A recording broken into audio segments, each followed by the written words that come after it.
And hi, everybody. It's a cold Saturday night here in the East Coast, 10:30 p.m. Eastern Standard Time. There's John DFW. John, I haven't forgotten. I'll be tending to matters after this broadcast, my friend. Hope you're doing well. And anybody else, if anybody wants to do a bit of a baseball chat, we will. I was just decided to get on tonight and do a little baseball, kind of forget about the cold and all that kind of stuff. So we have a couple good matchups here tonight, and I think at least right now I'm leaning toward the 1900s versus the 1990s. Rube Waddell versus Curt Schilling. This should be a good matchup here. We also have Stan Kowaleski versus Don Drysdale, the 1920s versus the 1960s. So, but the 1900s versus the 1990s, both off to a 1-3 start in our Decades League. This is wow, my goodness gracious. So an 8-year-old subset, or almost 8-year-old subset of the Baseball History Collection from Dave Cook Sports. Hopefully it will get updated. All right. So John picking up Action PC, and he's playing the game right now. So good stuff, John. Yeah, a lot of people use Mike's Ballparks and Action PC. I've use them from time to time. I have so many ballparks for this game. It's just ridiculous. But certainly Mike Silva's ballparks that he designed for Out of the Park Baseball, I've seen people use them in Action PC and in Digital Diamond Baseball and other baseball games that allow you to do that. Once I can figure out how to do it in Baseball for Windows, it's really super, super hard to do ballparks in that. And what's really frustrating about it is, yeah, you can buy ballparks, but they don't even have like all the older ballparks available for Baseball for Windows, like Riverfront. So if I wanted to do, like say a 1970s project in Baseball for Windows, I would have to play the Cincinnati Reds either in Great American Ballpark or in Crosley Field. So it's a really, really, really weird process, and I'm hoping that maybe sometime somebody will get on the broadcast that's made their own parks for Baseball for Windows, because there's one step. I'm doing everything according to instructions, the few instructions I've seen posted around the internet on how to do it, and it's just not picking it up. And I don't foresee John Herson, going to the trouble of, getting parks like Riverfront and some of the ones that are missing. Once I can figure it out, though, that's going to be a blast, because I've got gigabytes and gigabytes of park images, including Mike Silva's, that I'd love to use in Action PC Baseball. So, but yeah, John, they're great. They are great. Of course, Mike's uniform mod, for Out of the Park Baseball, also excellent. It's guys like Mike Silva and Mike Garland and Lansdowne Street and P. Strickert and just Steve Tate. Of course, Steve Tate's great roster sets for Action PC Baseball. We're just so blessed to have so many great people that like to get into these game engines and make them much more than they are. What Legend Sports Universe is doing with MLB The Show. Also, I'm hearing, hopefully, there's a lot of hope that finally, maybe this year, 2025, it's just speculation right now because of other sports games have gone that way. But it really is about time for MLB The Show to go to sort of next gen platforms, so PlayStation 5 and things like that. And I've heard there was somebody that was doing a thing, and he was talking about that these other big sports games, non-baseball games, but they had gone strictly now away from PS4 and gone to PS5 and whatever it's Xbox, whatever the Xbox newest next gen Xbox is. And I think it's time for MLB The Show. I'd also love to see them eventually expand and kind of pick up what the great modding community has done. They know how strong that modding community is, and make modding more friendly for MLB The Show. I'm gonna have to play that again on the channel sometime. Just to have it on. Miss it. Hey, David, best baseball bats are made from Norwegian wood. That counts. Absolutely. Welcome in, David. Good to see you. Got anything coming up on your channel, my friend? I know usually you do. I know you do a lot of things when I'm not able to see them, but I'm off Sundays and Mondays. So hopefully you maybe have something coming up. I always enjoy your broadcasts. So guys, this man is a baseball guru. And one of the very first people, and a lot of people don't know this, but one of the very first to really be one of the founding people, if you will, of the YouTube sports gaming community, if you will. He was among the first. He was the first I'd ever seen. And I've told this story before. I'll tell it again because I think it's so much fun for me. Tex Ags is with us. No, but I mean PS5 exclusively. In other words, next gen consoles exclusively, Tex Ags, because right now it's still PS4 as well.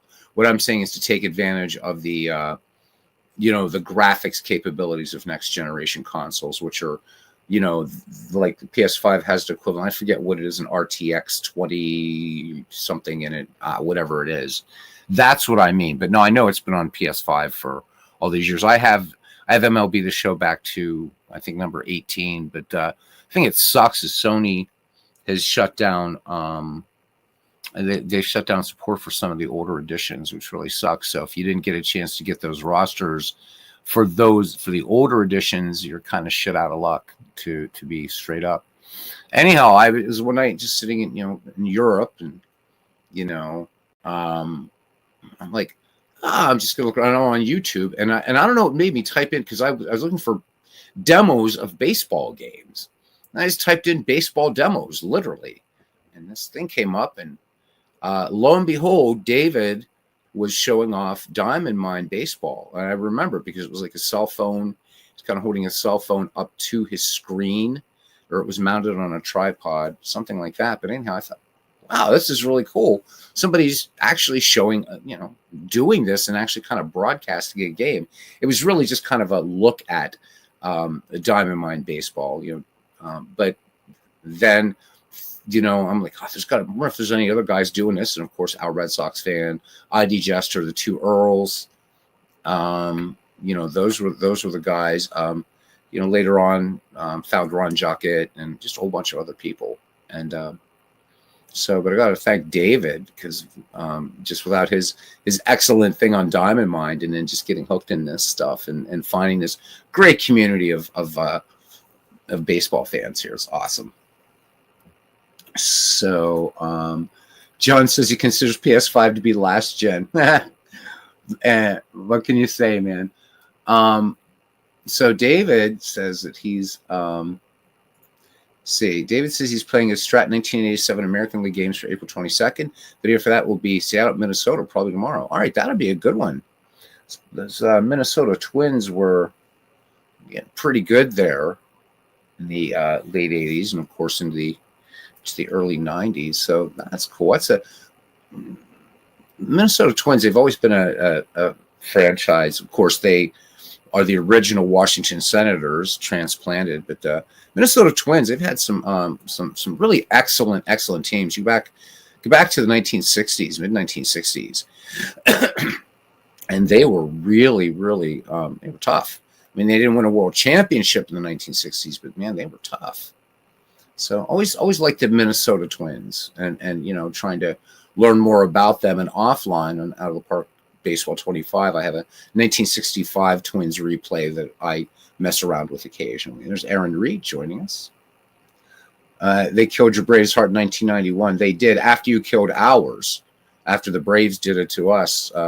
Francisco Cabrera, good God. Or no, that was 1992. I'm sorry. So you broke our hearts in 1992. David says, out of the park questions. So, should the proper uniforms automatically be assigned to each team? Yours did not, but you were able to manually make them right. So what you have to do, there's one additional step you have to do, David. They should be working, but Mike Silva explained that there's some little weird glitchy thing that sometimes happens. You can just actually import. I'll have to do another little out of the park tutorial on that, but it's simple. But you're basically you just have to import the XML file for the team that you want. That one doesn't seem to be as well integrated as the ballparks, but I can show how to do it. It's a super fast process. Texags says, I wish the Japanese baseball games would have English menus. I know, right? I mean, if baseball's a religion in two areas on planet Earth, it's Latin America and Japan, right? So the great games, and he says, yeah, he has to use a translator to play those games. Yeah, I think it would be great. I think as AI moves along, I think we're going to see more and more, rather than having. I mean, nothing's ever going to replace a human being for doing localization of a language, but that does cost companies a lot of money to get somebody to do all the translation work. And as AI gets better, I mean, I know even on phones right now, I'll see people people will come into FedEx where I work, and they'll be speaking Arabic, and I can see it coming out in English in real time, which is really, really cool. I've often thought too, in getting back into entertainment, I'd love to be able to be doing my magic, and then it would it would translate into a language for people that don't speak English. But the use of language in magic works a little bit differently. So AI is definitely not there yet, because a lot of magic uses a lot of neurolinguistic programming and things like that going on, NLP, that we magicians use. But that's off the subject. So Todd B says, with Marcus gone out of the park, it'll be interesting what version 26 might entail. I really, really think, Todd, and I mean, that's a good point. It's a good talking point. I get the sense, and I know Mike Garland's talked about this. There's one night on the channel, we had him on a chinwag, and he feels that that it's in good hands with Matt Arnold and the rest of the crew there at Out of the Park Baseball and Out of the Park Developments. And do remember they have they were bought out by, what is it, U.S.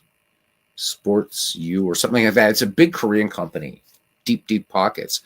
They while they bought the license, right, they bought Out of the Park Baseball, they allowed Marcus and everybody to just keep running the company, which is really nice. So they're not an evil empire like EA. Think of games like Spore. Spore's the one that immediately comes to mind, but one that I played on this channel, Old Time Baseball, died because of Electronic Arts. They bought out Stormfront Studios and killed the Tony La Russa series and the Old Time Baseball game. But this company, they allowed Marcus and everybody to run it, and of course, they've got to do it right to keep the Major League Baseball and Major League Baseball players, both of those licenses, because the only other game that has those licenses, of course, MLB The Show. It'll be interesting, Todd.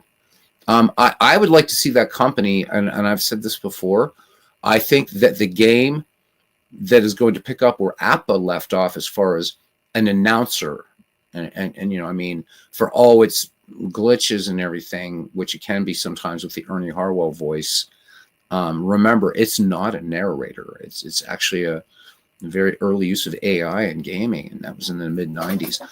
My money, for what it's worth and how little I have, is on Out of the Park Baseball. I really see that game incorporating an announcer, and I know that I had read on the forums, because people bringing it up, hey, we'd like to, get something like, like the announcer, which the Ernie Harwell announcer for baseball for Windows is still better than MLB The Show. But people talking about, so we want announcing, and it's said Out of the Park, Marcus had said that once there's sort of a viable, cost-effective way to use AI, that they would definitely, that's something that they want to jump in and do. So I'm really hoping they're doing. I don't think Dave Cook has the. I don't really think that. I don't think that the audience, or I don't think that a narrator necessarily for this game, or not a narrator, an announcer. I think it would fit better with kind of where Out of the Park is going. And I just see them jumping on that. As far as the game goes, I mean, Out of the Park 25, I thought was excellent. I was not a fan of Out of the Park 24, actually. I thought it was just a little bit meh, but I'm loving this year's edition. So I think it's going to be good. Beta testing's obviously going on for it. They've been in beta testing now for a little while. So yeah, I think it's going to be in good hands. I mean, I think those guys respect the fact that Marcus, we brought out the first edition in 1999. It was DOS in 1999. I was at Penn State. I remember that. And one of my trips here, whatever. But I was going to Penn State. Or was I working at Penn State? Something. Anyhow, and I remember I wanted that game so badly, I had it delivered there, not at my flat. And so I picked it up, and man, I could not wait to get home. And in fact, as I recall, I installed it on my work computer. They didn't give a shit what I did, man. I mean, they knew what I was doing. They didn't care. I was a manager at Penn State by that time, so I was working there. Yeah, I was a manager, and I was designing websites and doing all that stuff. And I remember it was like, bam! Oh my God, this is so cool, because you could use the Llama database, right, to import everything. And I was like, oh my God, this is awesome. Because the only two baseball games four. So I started with Earl Weaver baseball, and then played some micro league baseball, and then it was baseball for Windows. That was pretty much it as far as digital baseball went, if you didn't count the hardball series and stuff like that. And then this was like bam. And so I don't know. I got a sense now that they're not going to let this thing run into the ground. I know that Sega had. If you guys look way back, there are games called Season Ticket Baseball. So this is before Clay Dreslov and his baseball board game, and it was Season Ticket Baseball, but it was actually Out of the Park Baseball, but distributed on CD, which was kind of really cool. And so that was out for, I think, 2003, I think 2002 and 2003. So Sega was involved with that for a little while. Yeah, Out of the Park Historical. This is okay. So John's saying apparently Marcus worked some on version 26. That's nice to know. And yeah, it has. I mean, Out of the Park Historical. This is the best yet, and I see it going nowhere but even better and better. It's really playing wonderfully, and I still maintain it plays old time, big time baseball tactics strategy right out of the box without any need to adjust it at all. I mean, I've seen it do things like have the number 4 hitter bunt, things like that, and do risky double steal plays and things like that. Action PC does pretty well, but you do got to do a little bit of tweaking. But Out of the Park just does it. And again, the thing is one of its strongest suits is the one that most people aren't going to be interested in, because most people don't play dead ball baseball or 19th century baseball. I mean, let's face it, and that's not a knock, but I mean, most people in the community, I've seen David has done some early stuff here and there, and Sports Time Machine, and every once in a while, but most of the players here are not really interested in diving into a season replay or a project taking place before maybe 1960. I've seen very little, even 1950s, even less than 1940s and 1930s baseball in our community. And even myself, I've not really done any 1950s, 40s, or 30s. 30s really. I've done some 20s, a little bit of 1920s here and there. So, but dead ball. I mean, Robert RGL Network just he did a 19 sort of one and done tournament, and it was so gratifying to see that. And, but really, that's not something that Out of the Park can tout. We can play baseball, in the same way that it was played in 1908. Most people don't care, which is fine. That's okay. It keeps me in business. Oh my God. So Todd says, wish Clay would scrap Baseball Mogul and create a 6. Yes. So do I. You know what, Todd? I have yet to quote unquote meet anybody in this community, talk to anybody in this community who has a bad word to say about Season Ticket Baseball. They say it's a superb game. And Baseball Mogul, it's a nice looking game. It really is, but there's some things about it. It's just it's time to go. Now, the thing is, will Clay do it? I don't know, because I think there's enough people still buying Baseball Mogul every year, and let's face it, he's selling he sells seasons for season ticket baseball. So, I think for him to get into the digital market with that game, and again, Todd, I wish he would too. Is that he would have to compete with, or he's not going to necessarily compete with Out of the Park Baseball, because Out of the Park Baseball gives you everything for one price. But, would he be able to compete with Action PC Baseball? We know that Dave Cook, even when he doesn't have sales, his season prices are just ridiculously inexpensive. But then he's also got, does he want to compete against PC Replay Baseball, Strat PC, even APA PC? Let's face it. I mean, it's still, it's got a strong community. I might be the only one that plays it in the sports gaming community, but go to the Delphi forums where they have their, right, and there's a lot of hardcore Baseball for Windows players there. So I would love to see that, though, Todd. I really, really would. Will it happen? Who knows? Who knows? So Tex Ag says the season ticket baseball and his new season ticket football both are awesome. So I don't know. I don't know Clay. I mean, I beta tested what did I just do there? I beta tested the most recent version of Baseball Mogul and put out a few suggestions, and Clay pretty much out of hand ignored them, but I ended up getting the game for a pretty nice discount. But if you beta test for Out of the Park Baseball, you get the game for free. So I'm like, geez, Clay, really? Anyhow, I don't care about that. I mean, I wanted to support that, but I wish he would do it, but I don't think he's going to do it, at least not right away. But I mean, again, guys have talked about season ticket baseball, and come on, we all know in this community, for a game to garner such acceptance and such praise is very difficult. I mean, and that's one of the things that Pocket Pennant Run is facing. I mean, there's a few of you that have picked it up, but I know, that quite a few people are waiting, and well, let's see, because this is such a niche hobby, isn't it? Right? Or niche. It's a niche hobby. We're geeks among gamers, guys. We are geeks among gamers. Gaming is cool now, right? Pretty much, I mean, thanks to shows like Big Bang Theory and others, now you've got like big time celebrities coming out of the closet, if you will, right?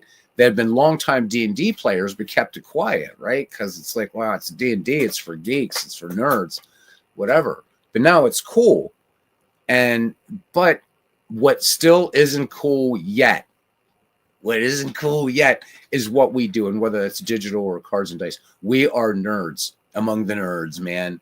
So we're still out on the fringes, baby. We are out on the fringes. So Tex Ags says he likes Pocket Pennant Run. Played his first game, a lot of fun. It really is. Sean says it's too niche for his liking. Todd, I've tried to do some non-baseball games on the channel, and I'll get like one person, two people, and these are big popular games. But it is what it is. That's a crowded field in a different way. There's a ton of people out there doing No Man's Sky, doing Diablo 4, doing Path of Exile, and Path of Exile 2, and doing all these other games. And it's like, so I was thinking, well, maybe I could find, start doing some obscure games in my Steam libraries. Huge. My GOG library is pretty significant as well, and Epic Games. But it's like, most of the guys, when I polled about this, they said, well, we really like this as a baseball channel. And I don't have any delusions. This channel has 588 subscribers. I'm never going to make money from it. And even when I do get to the point where I can have ads, I'm gonna do just as Robert did. I am not going to monetize this channel. If I really wanted to monetize a channel, I would start a different one, and I would have it devoted to Magic. But this one is always going to remain free. And again, I've taken 2 years off of this channel, you know, and had I not, maybe I'd be at 1,000 subscribers. But I don't want ads. I mean, in fact, I would be for this, because I call this a family, a community. I would feel like a hypocrite, and I'm not. This is not. This is nothing against the guys who have monetized, like our Red Sox fan and others. That's very cool. You know, they're making a few bucks from it, and I think that's nice. I mean, they'll be probably the first to tell you they're not getting rich from it. But I use, you know, I don't like ads, and I would rather have community here. There's me, and we're fluctuating between 8 and 10 people right now on a Saturday evening, and we're just talking about games. So why should people have to have a damn commercial break for that or whatever? It's not, you don't charge your family to come to dinner, right? So, but too niche for your liking. I agree. I wish more people were playing these baseball games, you know, or football or whatever your takes strikes your fancy. So I do get it. Nah, I'm not going to monetize. Never. I'm never going to get. I don't push. You guys have never heard me say, and I don't know how many videos I have on this channel now altogether, between live broadcast and recording, about 500. And I have never said, please hit like and subscribe. And I won't say, please hit like and subscribe. I do thank you. I appreciate it. You know, that you guys, if you do like the videos or whatever, or, you know, and I certainly do appreciate subscribers, and, you know, my thing of giving out wrenches is a way to say thank you. But I have no, this channel for me and this family that we've built here, or this community, you know, none of us talk a lot about our personal lives, but, you know, something struck me that Ken Castro, whom I call the heart and soul of this channel, has said a number of times. He said, I don't know, or he typed to me, he said, I don't know if you realize that what you guys do, meaning those of us who do the, you know, these games on here, these baseball games and stuff like that. He said that there are people out there that need this sort of thing, and that it breaks up, you know, there's a lot of, you know, deleterious things going on in their lives, and this is a break for them. And that appeals to me. And so in that respect too, and I know it's easy to say just sitting at 588 subscribers, but you know what? That's 588 people that every once in a while, at some time or another, are tuning in or commenting in the comments or just popping that little like or whatever. And it's like, what I'm doing is worthwhile for 588 people. And that's super cool. I like that. Now, some might say, yeah, but you'd say different if you had 20,000 subscribers. No, I wouldn't. I really wouldn't. Because if I had the time to have 20,000 subscribers on a channel, believe me, I'd have another one that would be totally capitalistic in nature. But something like this, I don't want to monetize this. That's why I never say, oh, please hit that like, you know, and hit that bell to get every notification. People will find me, you know, if they want and they find us. I kind of like being on the fringe, man. That's my own thing. And I don't knock the guys that have monetized it. Nothing wrong with making a few bucks. That's why I'm getting back into magic, man. First as a side hustle. You know, I don't want to have to be working the rest of my life in FedEx. It's a good job, but it's not what I want to do. I want to go back to what I used to do. But even if I go back to what I used to do and I'm a full-time performer, I'm still going to be doing this. I love this. This is my chance too, you know, so maybe it's selfish reasons as well. It's a chance for me to hang out with you guys.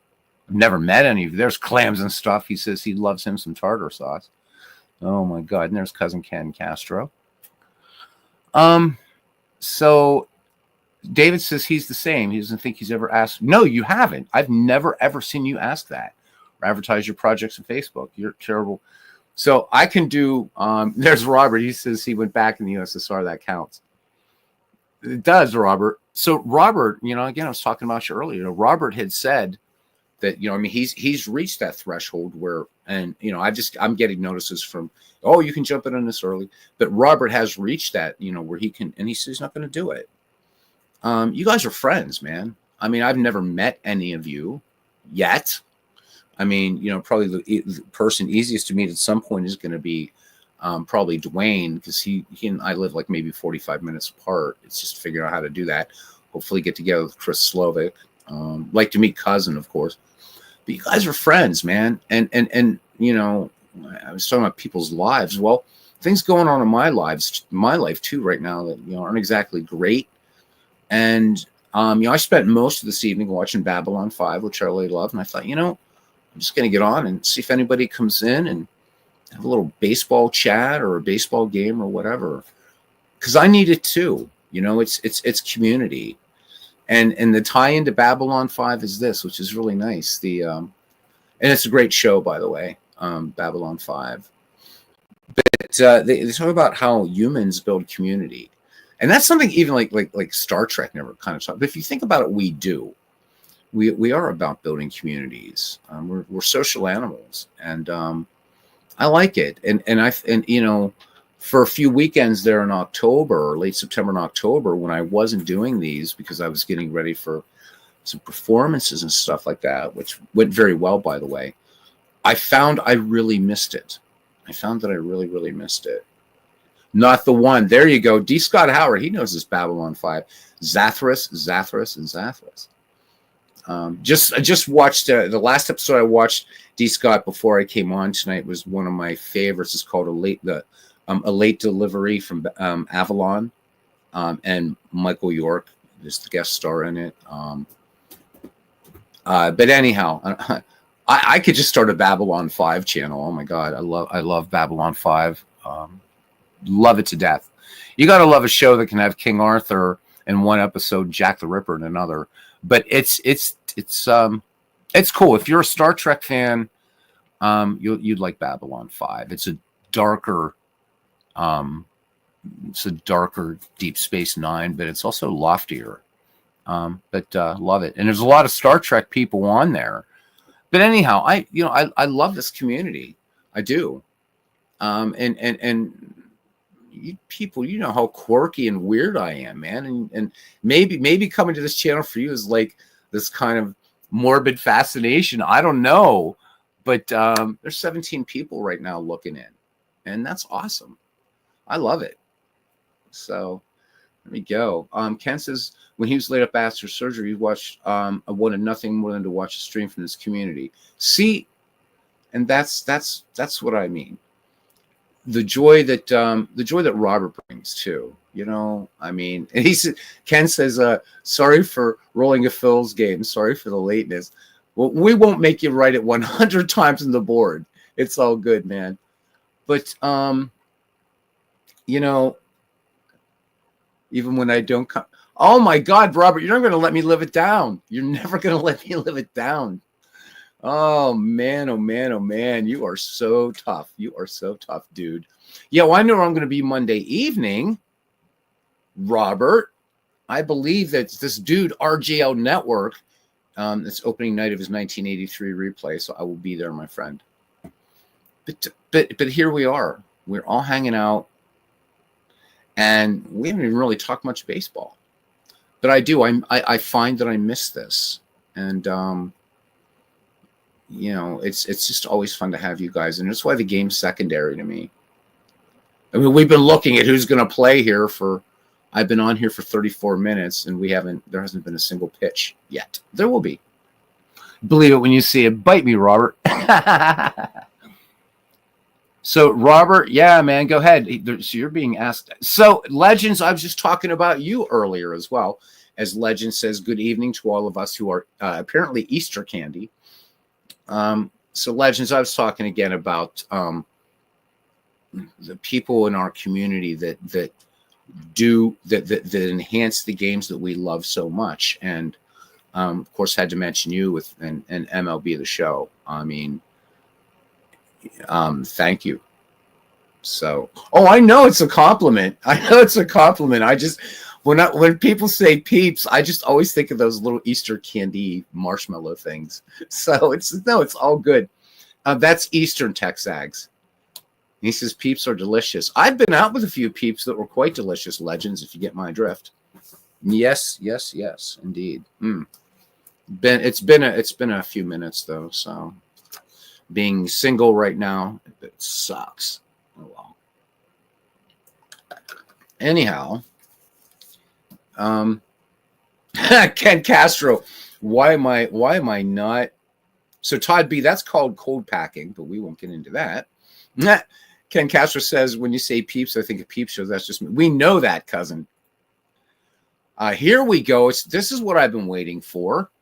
So Legends announcing here that year 4 of the Franchise Stars Baseball League launches late January. All right.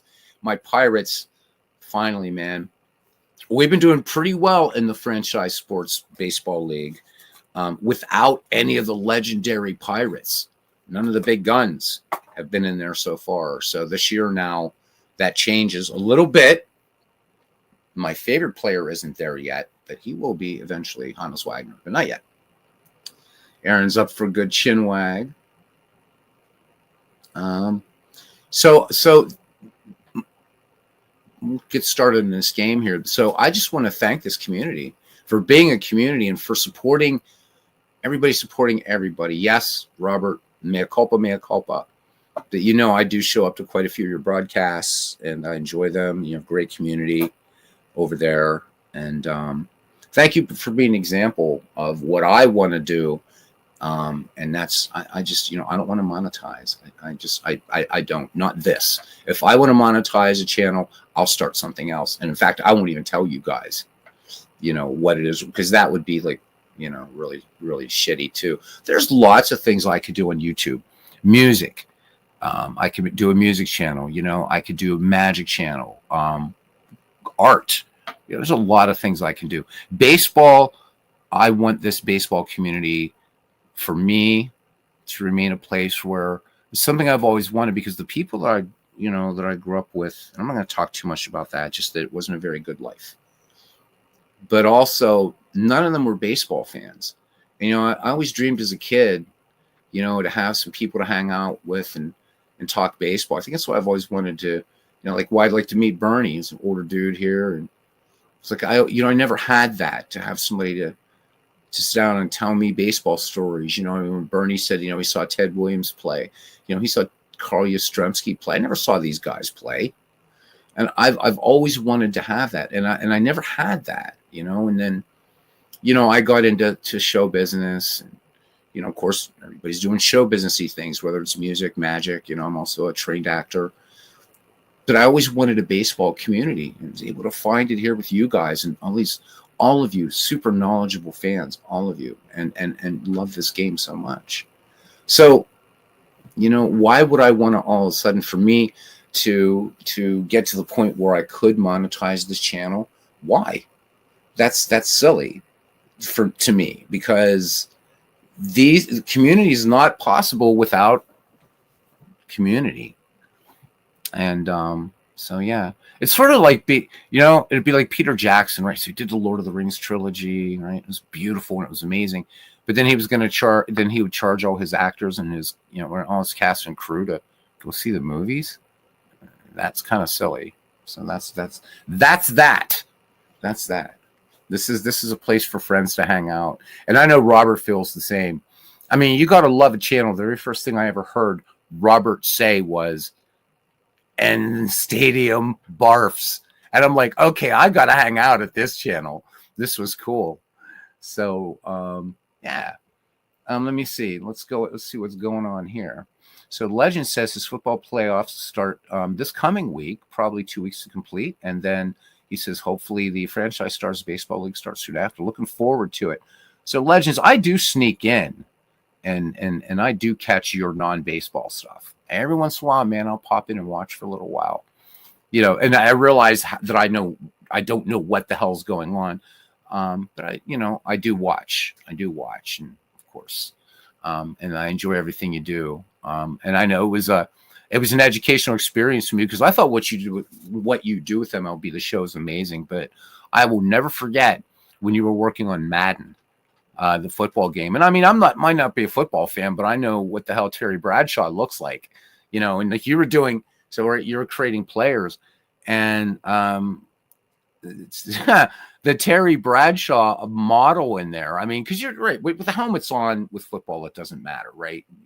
You're at a football game. It's kind of hard to see what these guys look like, but when you see them with their helmets off, right in the sideline, yeah. And so you had I remember you kind of talking everybody through what you had to go through in that. I distinctly remember Terry Bradshaw looking like something from Babylon 5. So, you know,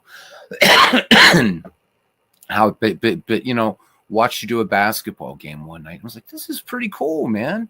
I'm not a fan of those sports, but it's fun watching them. It's fun watching what you guys do. Yeah, the Madden face model limitations and NHL as well, honestly, brutally pathetic. They are, but you're still able to make it such an amazing experience. David says monetization is okay, but channel membership where you actually ask people to pay. Yeah.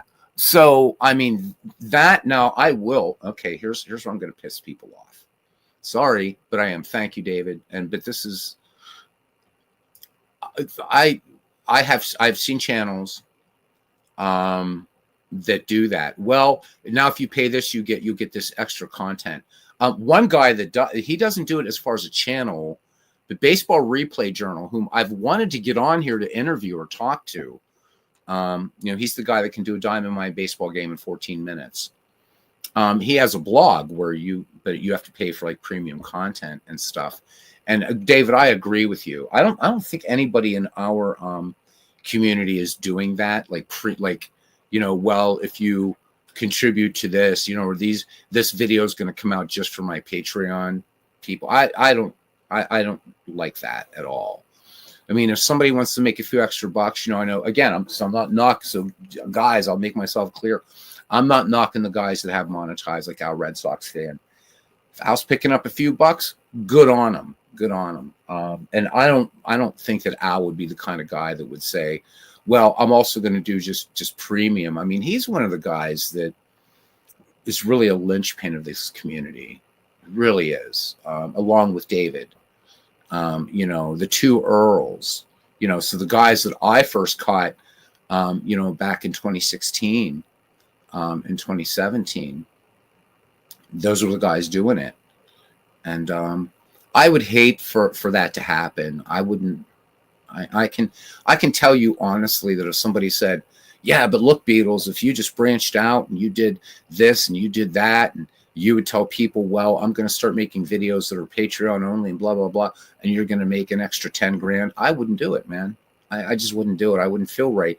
I wouldn't feel right talking to you guys and saying to you guys this to do, well, tomorrow night I'm going to do blah, blah, blah, but it's for Patreon. So why don't you consider kicking over $5 or something? I just don't. That is over the top, David. God. Legend says, oh God, I'd never charge anyone. Closing in enough subs to monetize it, would never consider charging people or anything. Yeah, right. I mean, it's just, it's horse shit, man. It's horse shit. Yeah, I know the Substack, and I think he has a Substack. I think he has something like that he does, or he does it through Patreon. Baseball Replay Journal, dude. Yeah. So there's nothing wrong with donations. Nothing wrong with that at all, man. But yeah, the guys that are making Patreon only kind of content, come on, grow up, guys. Stop the bullshit. Your community puts you where you are, and if you want to monetize your channel, you want to allow ads. I mean, you can do it. There's a lot of guys out there, and this is what they do full time. This guy named Riker that I follow, man, he plays action RPGs for a living, and he has 500,000 subscribers on YouTube, and that's what he does. He games. That's what he does. We're supposed to get a lot of snow here tomorrow into Monday. I don't work till Tuesday, but you know what? This dude doesn't have to go out in the snow. Doesn't have to do any of that bullshit or whatever. He's making a lot of money, so you can do it. You can do it, but I think when you start doing the Patreon thing, and then I really think you're kind of hurting the community, because there's ways around ads. We know that.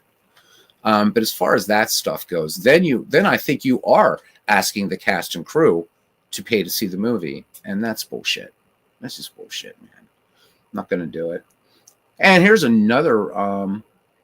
Yeah, I don't want to be a sports sim only. Legends, holy shit. Okay, that one. That's the remark of the night. That I love it, man. Sports sim only fans. That's brilliant, man. Oh my God. See, Sean loved it. Sean loved it. Good. That's superb. And Tim, hey Tim, how you doing, man? Good to see you. So D Scott says, I don't mind chipping in a couple, bucks a month to help guys pay for games teams to get spending.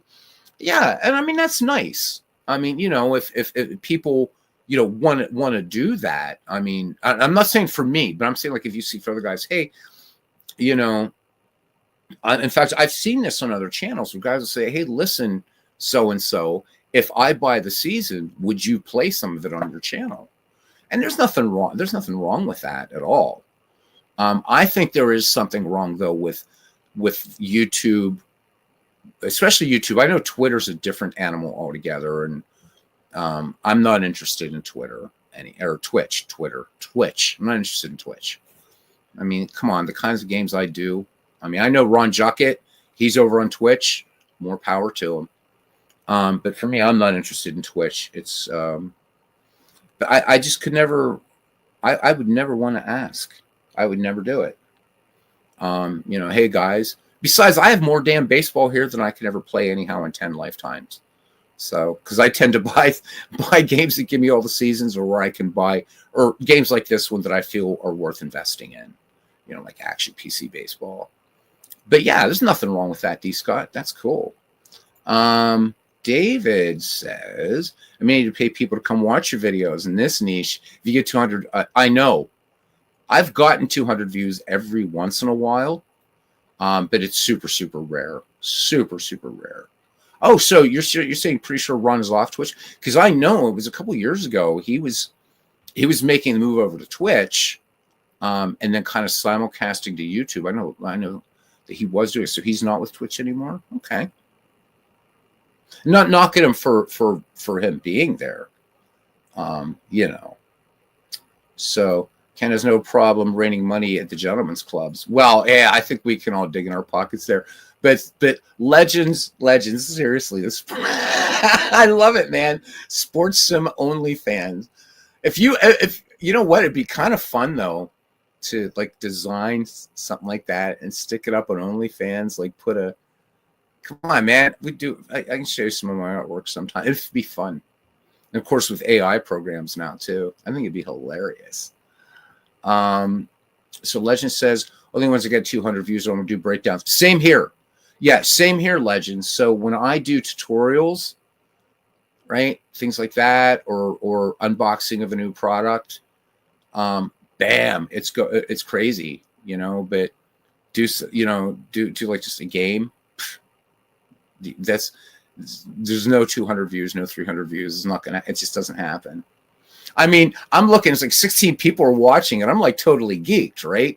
But I'll go to like a broadcast, again, like somebody like Riker, and it'll be like 3,000 people watching. And I'm like, geez, there's never going to be 3,000 people watching a Beatles Eternally stream or whatever. It's never, ever, ever going to happen. Because I think you actually get, I think you get something like 5%, somewhere around 5% of your subscribership on a good stream, right? On a good night, if you're lucky, you're going to get about 5%. And I don't even get that. So at 588, right? So I should have like some near 20. So it's a little less than 5% would be watching, and that's it. But you know what? I don't care. There was one person here, 16 people here. We're sharing time, and I love it. I love it, and it's taken away. I'm able to escape crap going on in my life for a little while, and for everybody else. It's all cool. David says games are not going to draw a crowd. Unboxings and how-tos are where the masses come. Yeah, this is true.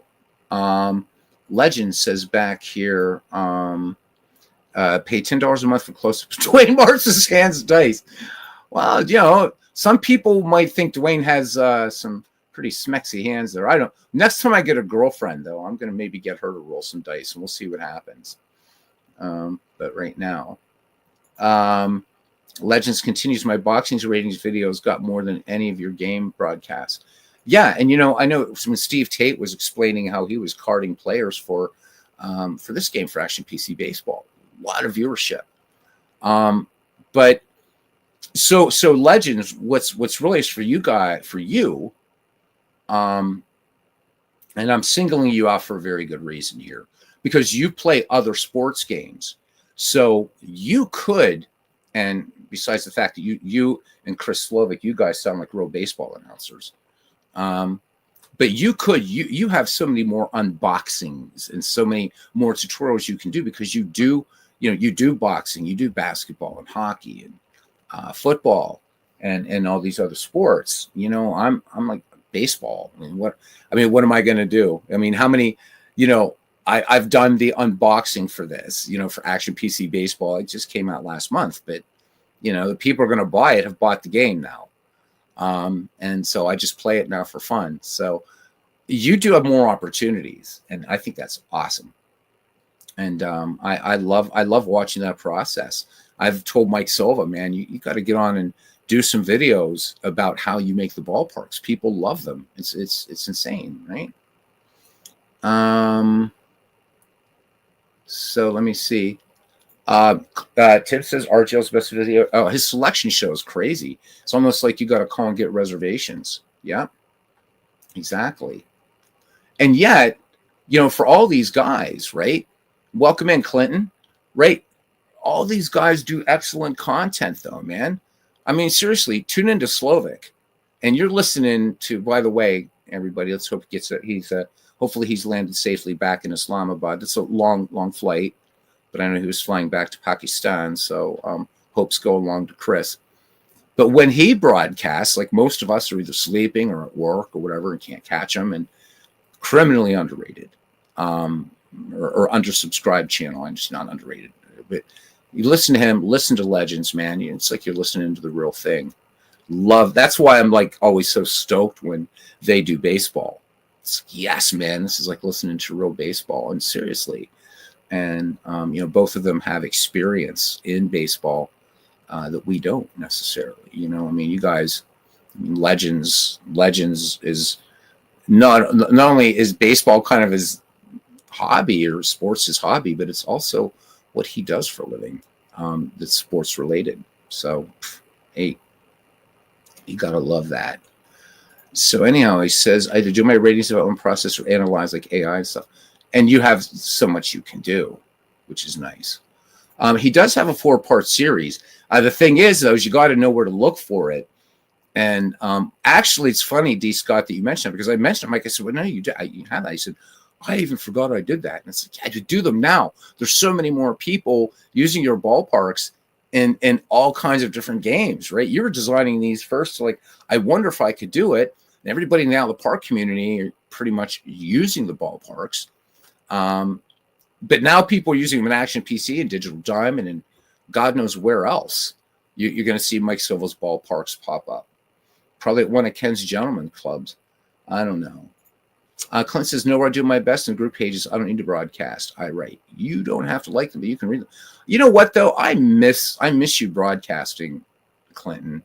I know you were doing it for a little tiny bit there back in 2017, 2018, and then just kind of went. You just stopped. I do miss it. I'd love to at least get you on here for a chin wag some night, man. For God's sake. But you did a nice job, man. So his videos make me feel like I was learning a foreign language. It's brilliant work. Absolutely, Legends. And Google SketchUp. Google SketchUp is not intuitive at all. And so Mike starts out with those. And it's a great website. So if you guys go check out his videos, you can see he'll show you the website where he actually gets the ballpark diagrams. And remember too that everything's geo-referenced in out of the park baseball. So it wasn't like he was just drawing over things and extruding walls and stuff. There's a lot of work. And when you pan around those ballparks and you see like even right? You know, the ends of the grandstands and stuff. I mean, Mike had to get all that measured out properly, and it's a lot of work. And Mike's not an artist, so there's another big hats off, or at least at that time he wasn't an artist. He told me, he said, I just thought it'd be really cool. I wonder if I could just create a ballpark. And he said, then I started doing it, and then it grew into this something amazing. And here's a guy who's not, you know, I said, Mike, are you an artist? He said, well, not really, at least then. He is now. And to take a program, he said, well, I just saw this Google SketchUp, so why not? You know, me being an artist, I wouldn't have thought outside the box in that way. I would have, if I had an interest in making ballparks, I would have been trying, you know, something like Maya, for instance, which I used to work, you know, I used to do stuff in Maya, which is very, very high-end graphics program. Or Blender, which you can get for free. Blender does everything Maya does. It's a little bit harder to use than Maya as far as its interface. But Mike takes Google SketchUp, which is like, it's not intuitive at all. I messed around with SketchUp before I ever knew Mike Silva. And I'm like, this is bullshit, man. I'm going back to Maya. So Mike didn't realize what he was getting into and did it. Did a great job, man. Love it. Clinton says Silva could always upload his low ballparks in APC baseball. I'd nab them in a second. Yeah, I don't know why he hasn't. He should. Here we go. Thank you for that, Legends, for what you just said there for the button. Tim says, yay, Stratomatic. Give me a free month of the app due to being down a week or two. How about it? Yeah. So Tim says that the Strat app is back. So thought Maya was a girl used to have your desktop image. Wouldn't mind me having a Maya, that's for sure, about right now. But yeah, Silva's work is great. That Blender, not to be confused with Grinder.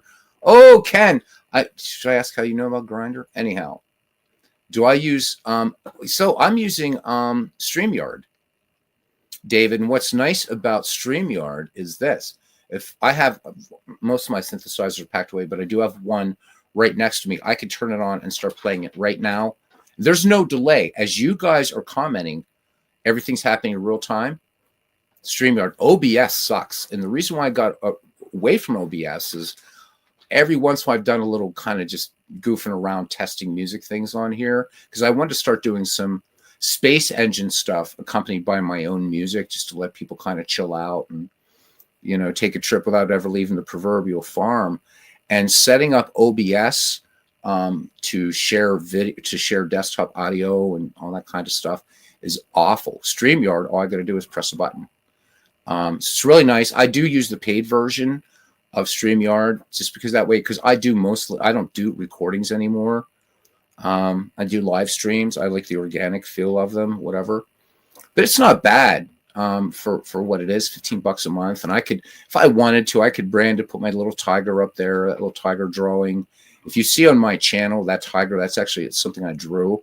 And I could put that down here in the corner, down in this little corner right over here, whatever. It's nice. Super easy to use. It's just a website, man. And if we were having a chinwag, all I would have to do is just invite, put the link in here, and then you guys just come in.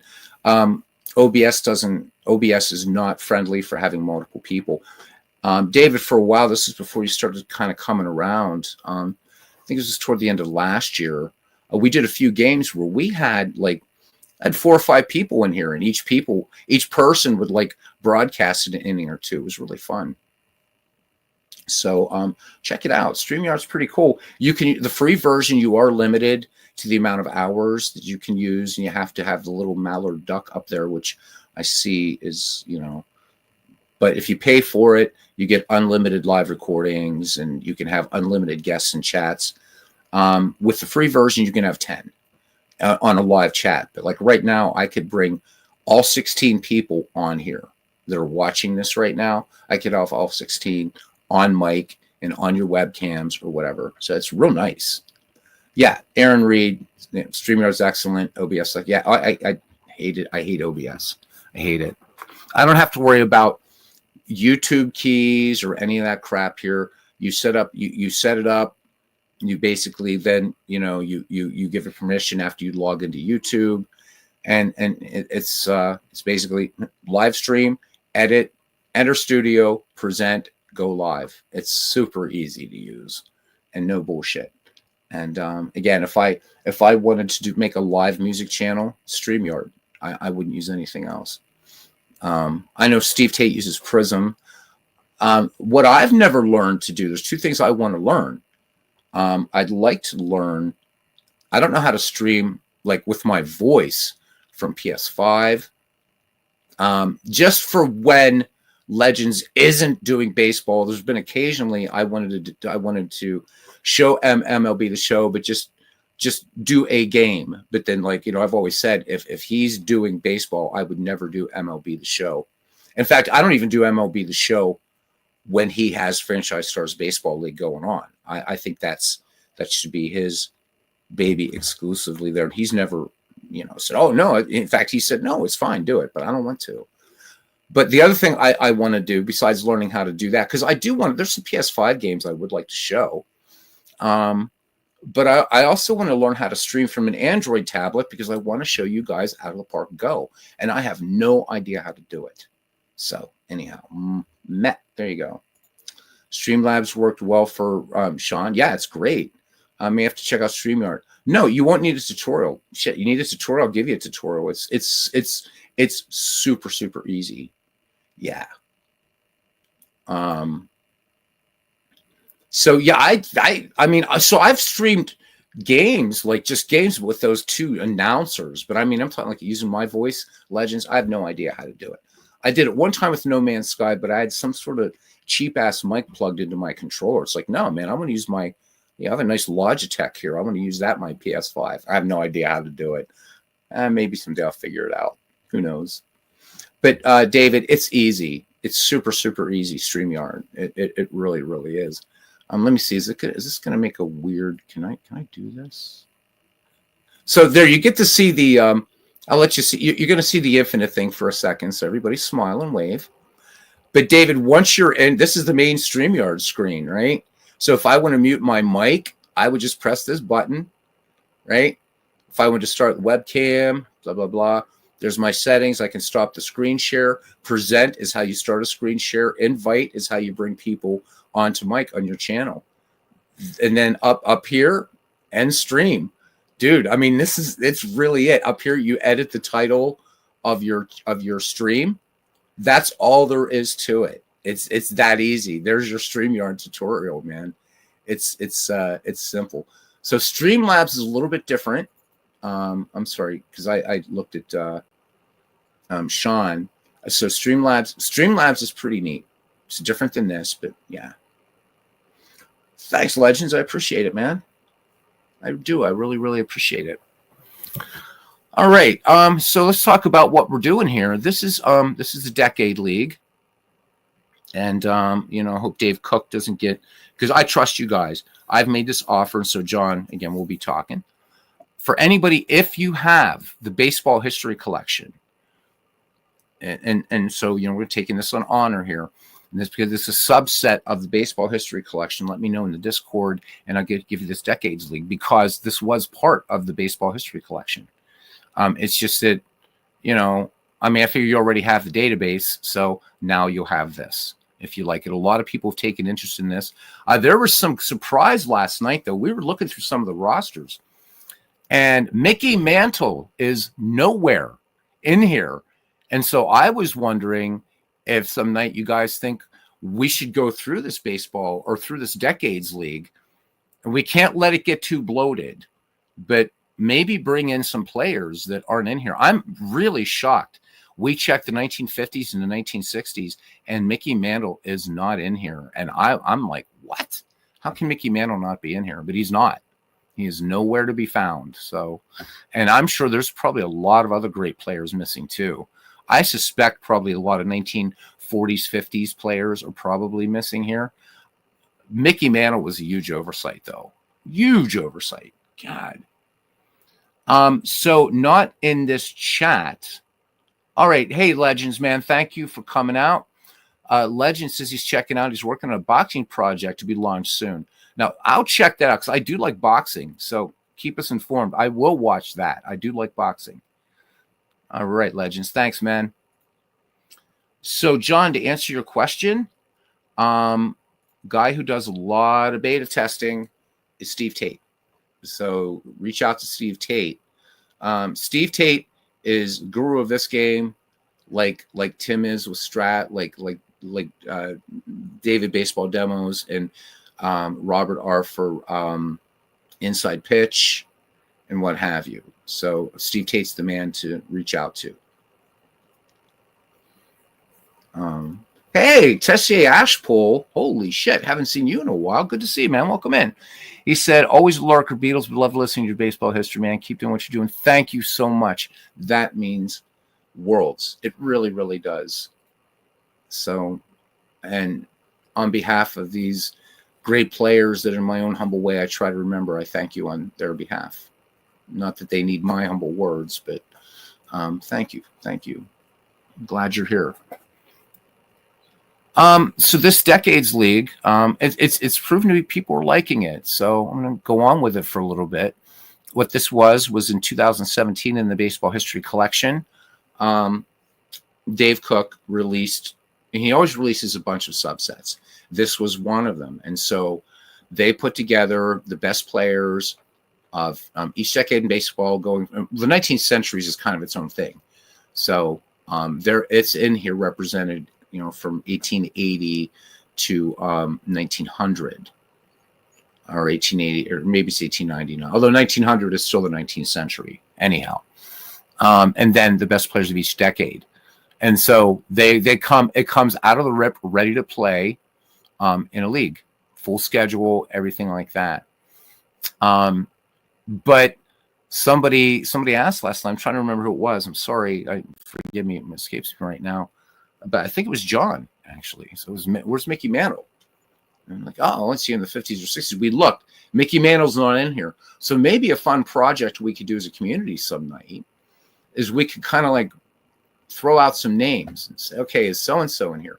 And if not, all right, is he worthy? Well, we already know Mickey Mantle's worthy, so we will have to get Mick in here some night. But doing it from the Baseball History Collection, we'll have to do it during a chin wag because you're loading a massive database, but we can definitely do it. So I was thinking tonight would be a good one. We'll have the 1900s versus the 1990s. So Rube Waddell versus Curt Schilling, and the 1900s are going to be human managed. So let's do this using League Park. Gary Grigsby painting of League Park is just the ballpark for all of these. I'm not using any special stadium effects or ballpark effects or anything like that. All right. So both of these teams at 1 and 3 right now. Just going to let the computer do the lineup for both. Well, let me see. Though. Wagner not getting the start. Let me look at his stats here because they bring in. I don't know that Bobby Wallace. So Bobby Wallace right now, though. Well, Wagner started 3. So it looks like the computer manager is platooning between Bobby Wallace and Hannes Wagner. Wallace was certainly an excellent defensive shortstop, and right now very early going, but he's doing a little bit better at the bat than Hannes Wagner, and he's rated 1 higher as a shortstop. Let's just go with this. Even though Wagner's my favorite player, there we go. And we got the wrong Roy Thomas. We're going to change that right now.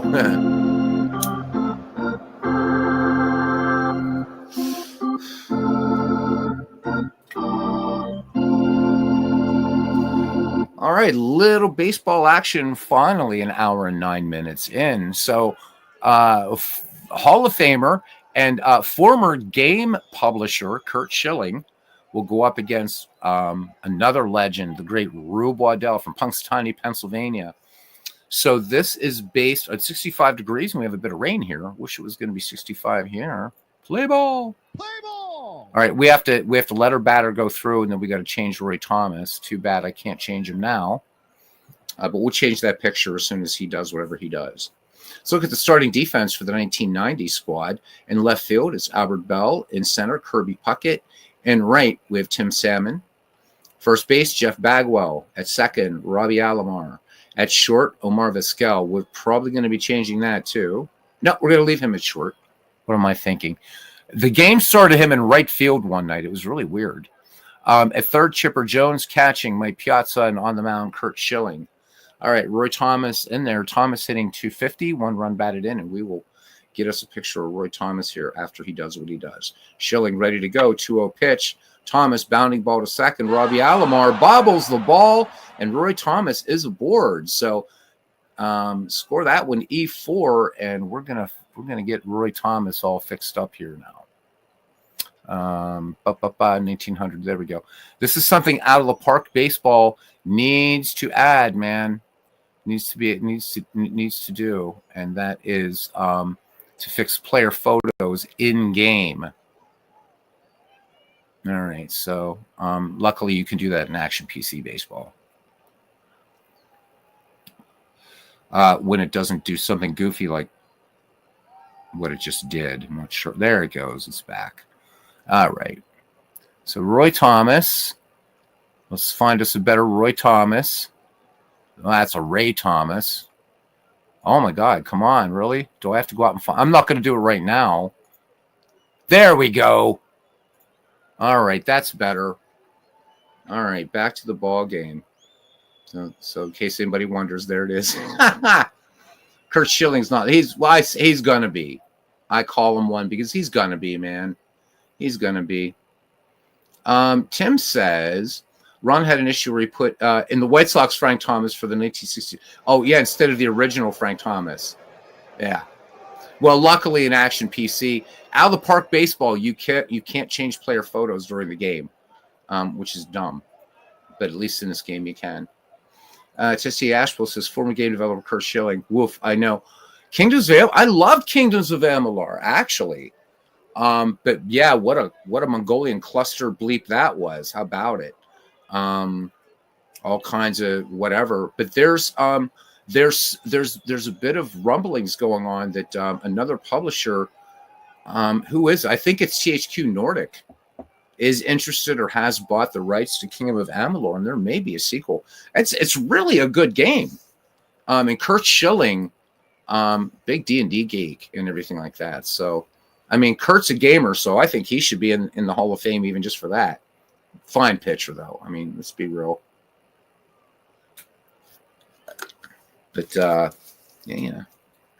I guess there was something with the with Rhode Island and some kind of an ugly story behind it, but good. All right. The Frank Thomas that doesn't peddle male enhancers, says Todd B. All right, here's Napoleon Lajoie, who just reps it up all over the place, but off to a slow start here, hitting 214. Home run, 2 runs batted in. So Roy Thomas at first, decent speed. Curt Schilling peers in, has the sign from Mike Piazza, throws over. Roy Thomas is picked off. Good move by Schilling to first. Bagwell with a quick tag, and there we go. So caught me napping and caught Roy Thomas napping. So bases empty, 1 away. Lajoie back in the box. The 2-0 pitch, Lajoie, little bounding ball up the first base line. Bagwell would take it to the bag himself. So 2 away. Late rain continuing to fall here in Cleveland. A little zephyr coming in from right field at 2 miles per hour as the right fielder Buck Freeman steps in. Freeman hitting .313 on the young season. 2 home runs, 5 runs batted in for Freeman. Schilling winds and delivers the 0-2 pitch. And this one on the inside corner, strike 3. So no runs, no hits, and 1 error. We go to the bottom of the first. The 1900s, nothing. The 1990s coming to bat. Starting defense for the 1900s in left field, George Stone. In center, Roy Thomas. In right field, Buck Freeman. So this isn't like the usual big starting lineup for this team tonight. Fred Tenney at first. Napoleon Lajoie at second. Bobby Wallace at short. Bill Bradley at the hot corner. Roger Bresnahan, the Duke of Tralee, catching. And the great Rube Waddell on the mound, making He's making his first appearance of the season here. All right. Roberto Alomar leading off, batting righty against the Punxsutawney Southpaw.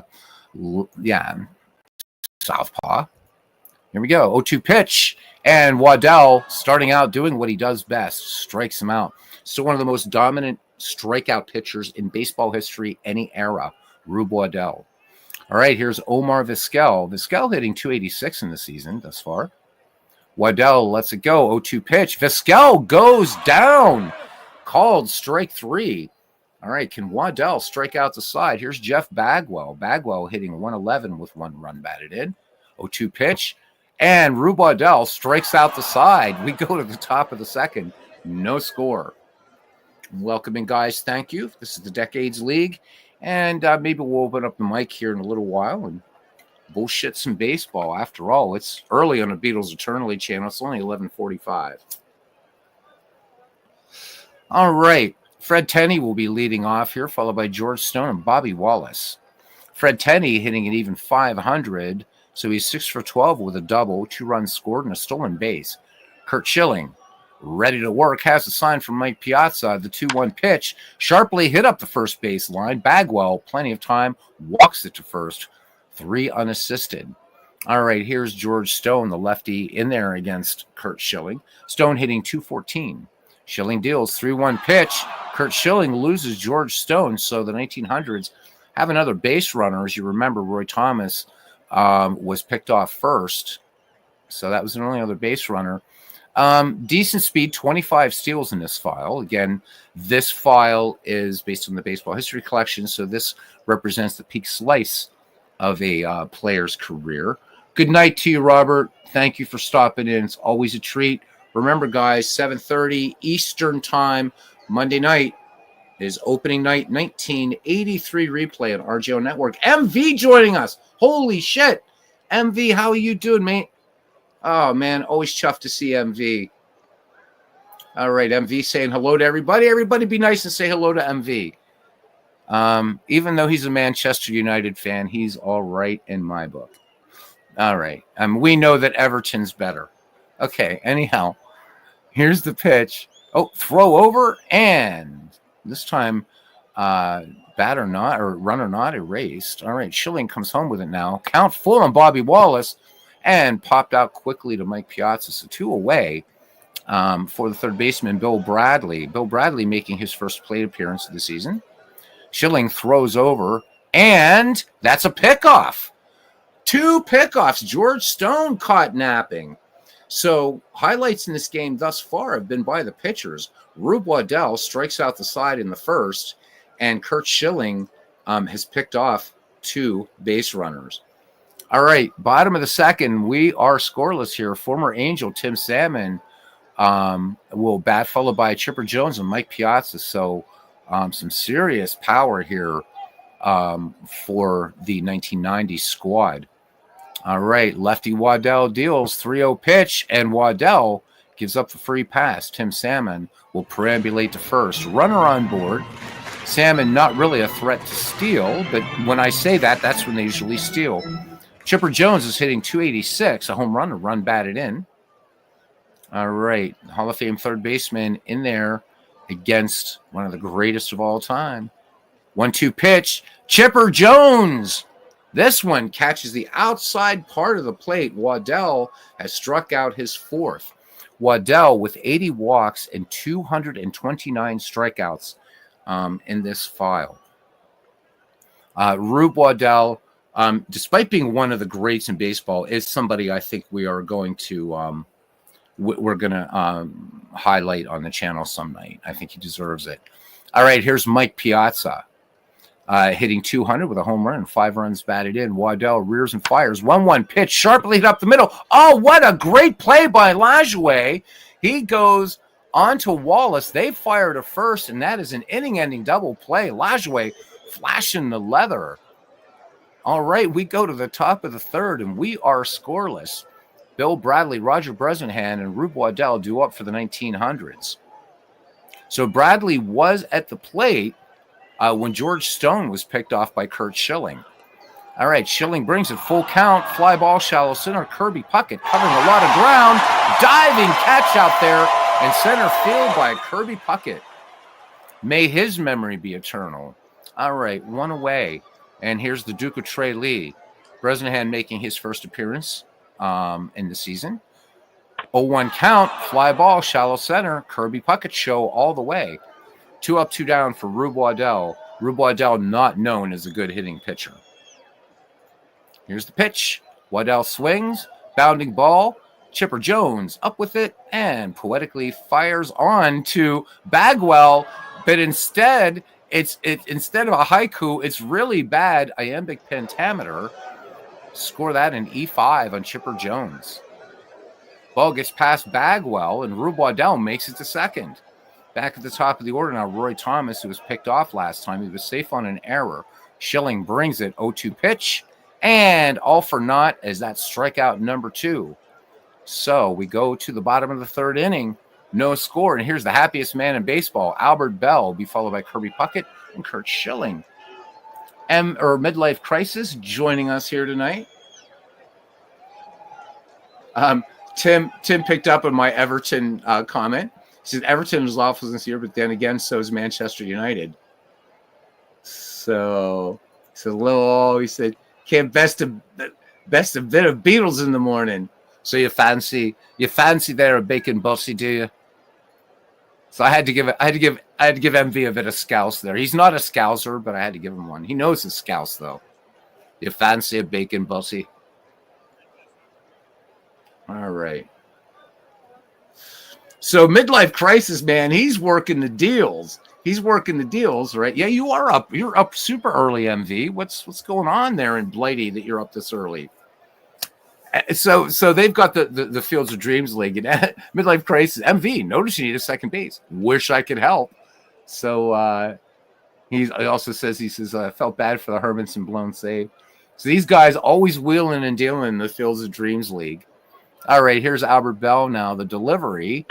And Bell swings this one hard, hit to center field, way back off the wall. Roy Thomas plays the carom, and Albert Bell is on with a double. And if you notice, one thing that's different this year about Action PC 25, you actually saw the ball sort of moving off in a little bit of a tangent, so a little bit more realistic ball movement.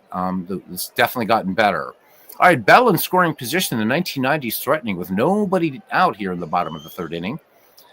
And here's center fielder Kirby Puckett. Puckett off to a 273 start with a run batted in. Bell with 11 steals in this file. 3-1 pitch, and Rube Waddell, after striking out the side back in the first, has now issued his second free pass of the game. 2-1, nobody out, and here's Curt Schilling. We are scoreless. Curt Schilling also not known for the bat, obviously. Here's the pitch, and this one is going to be a little kind of weird bunt down the first base line. Schilling could make it. Tenney fields the ball, then bobbles it. Oh, this is going to hurt.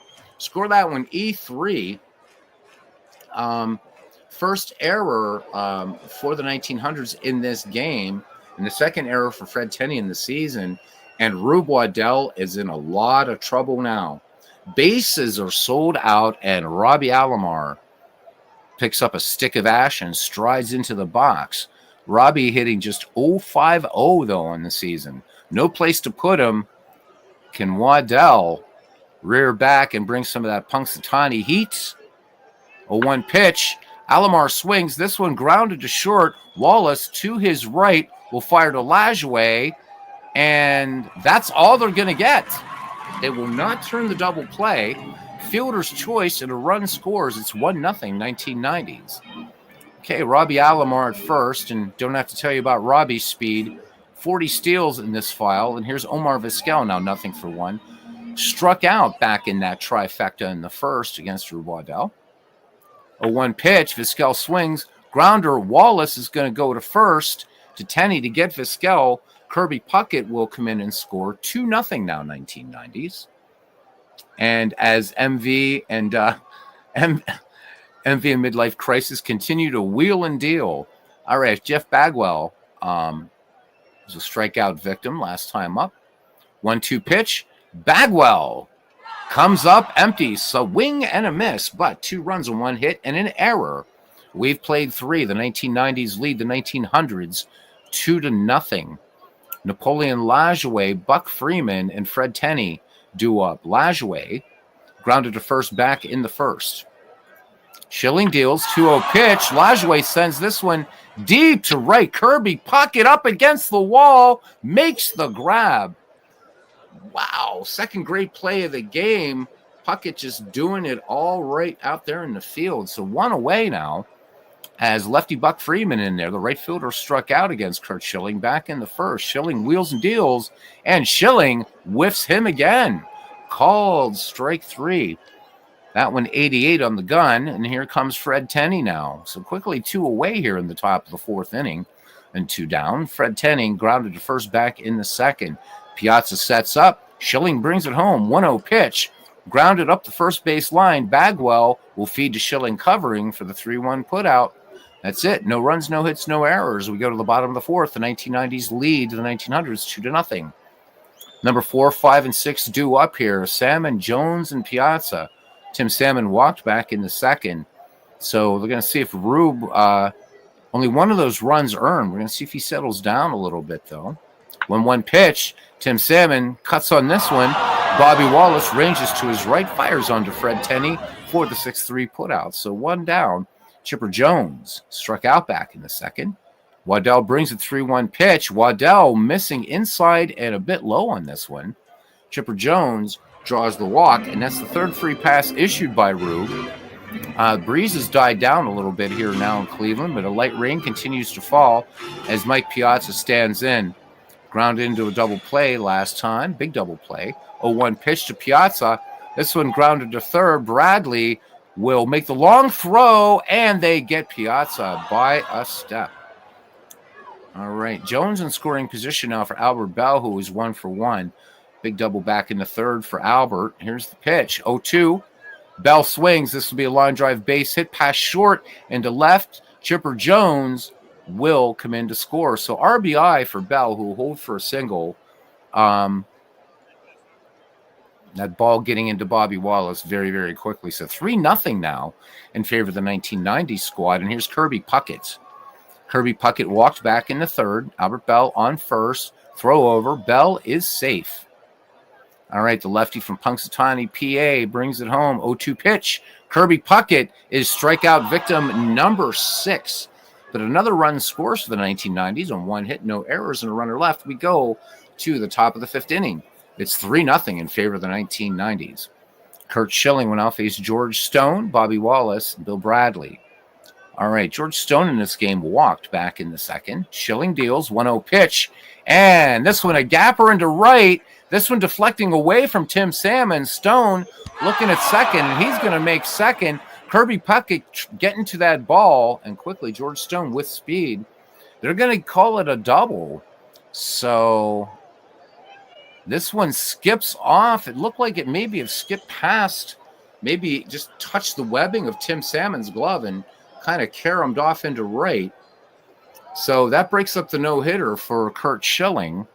And here's Bobby Wallace now. Here's the pitch. Wallace swings. High fly ball, very high fly ball to left. Albert Bell backpedaling, makes the catch. Tagging and holding it second is George Stone. All right, here's Bill Bradley now. Bradley flew out to left center back in the 3rd inning. Schilling brings her home. And Bradley, high fly ball, center field. Kirby Puckett has it measured for the 2nd out of the inning. And here's Roger Bresnahan now. The Duke of Tralee fly to center back in the 3rd. 2-0 pitch, cut on. Fly ball shallow right. Tim Salmon reels it in.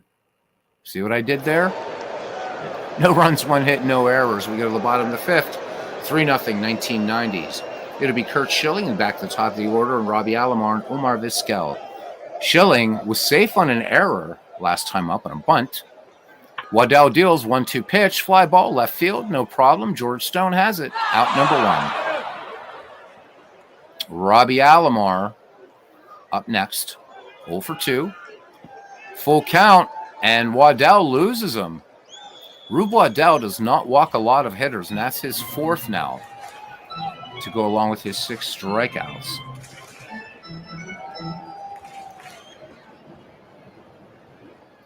So, as Wolves Gamer says, no ice cream exchange in a trade between these guys. Talking about midlife crisis and MV.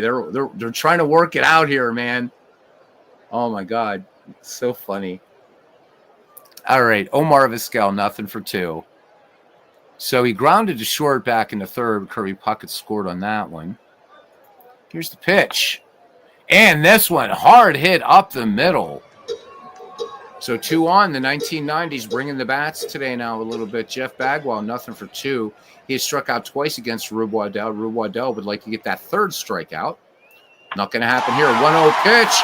This one hit hard to left, up and gone. Open the window, Aunt Minnie. Jeff Bagwell with a 3-run homer, and it is 6-0. Don't pay attention to the footage here, as I'm not using park factors. This park was very, very deep park. So Jeff Bagwell goes downtown, and Rube Waddell's in a bit of trouble here. And I think Rube's day is done. Despite 6 strikeouts, the Rube is done, man. He is done.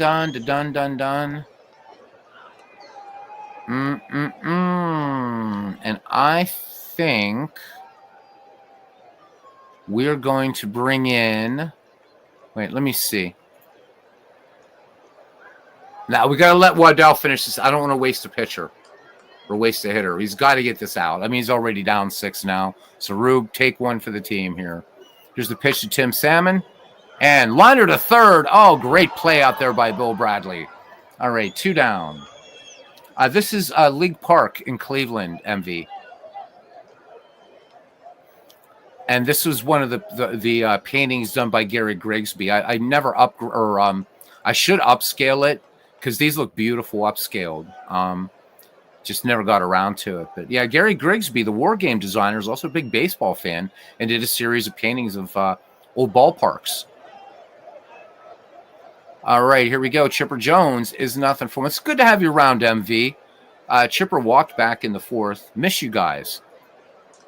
1-0 pitch. Jones swings, and this is going to get down. Base hit. George Stone fields it on the hop and gets it back into Bobby Wallace. So Chipper Jones on first. 3 more runs here in the 5th for the 1990 squad.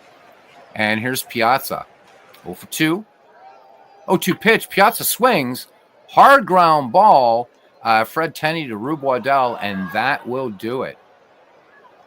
But 3 runs, 3 hits, no errors, and we go to the 6th, and it is 6-0. And we're going to just play this inning, and we're probably going to quick play out this game. But Rube Waddell is going to take a seat, and let me see. Even though Wagner has the highest hitting percentage chance, I want to bring in Elmer Flick because, damn it, here's a Hall of Famer that needs some love.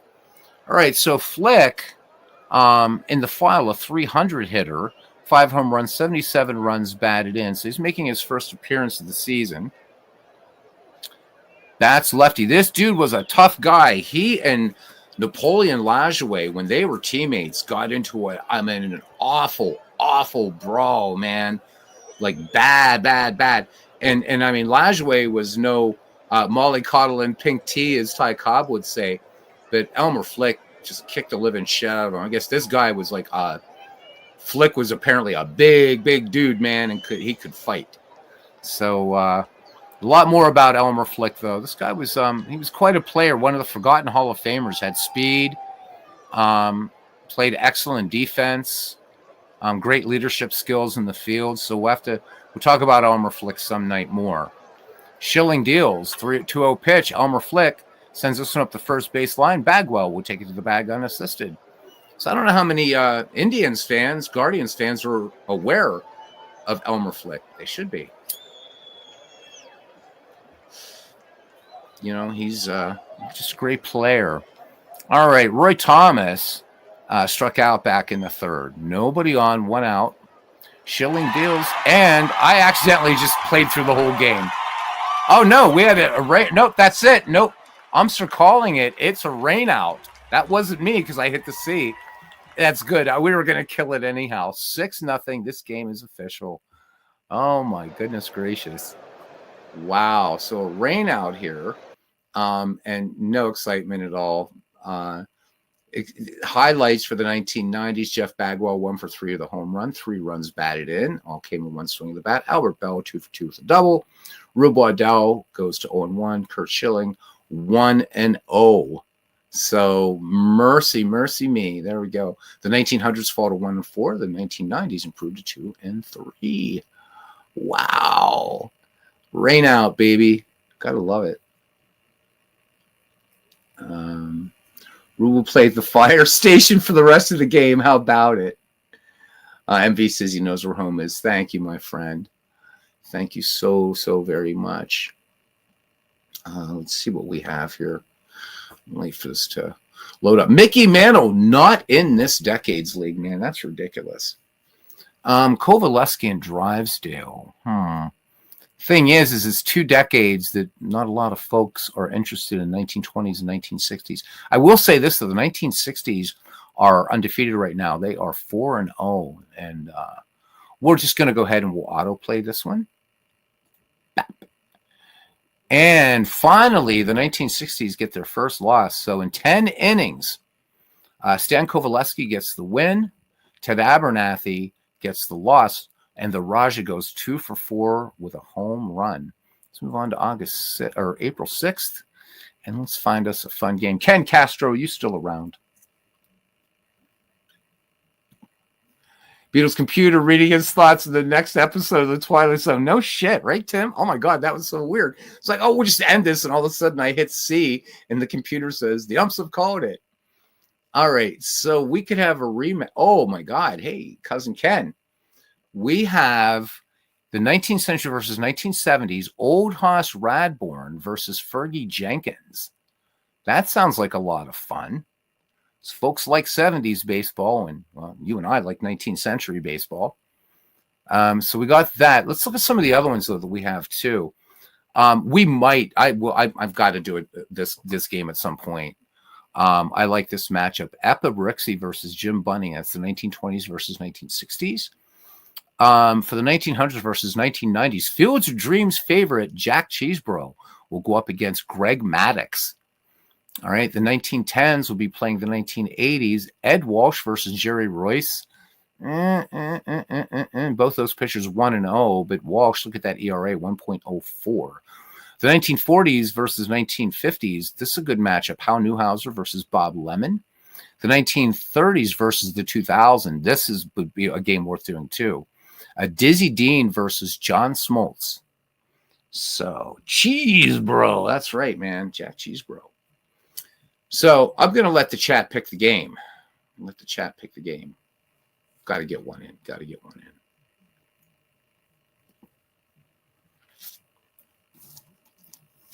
So, they're all pretty good matchups. Maybe the Walsh versus Jerry Royce, and Jerry Royce, former Bucko, but we'll see. If not, I'm gonna bring up a 6-sided virtual die here, since there are 6 games, and I'll let a dice pick one if not. All right. So Ken says 1910 versus 1980. All right. You're the first one to answer. You get the prize. All right, so this is going to be Ed Walsh versus Jerry Royce. Ken will be, when he feels like it, managing the 1910s. He's just been drafted. Again, I'm doing all the games at League Park. All right, here we go. This 1910s team is fun, and they're tough, man. 4-1 computer lineup. That's just a ridiculous lineup. Let's do it.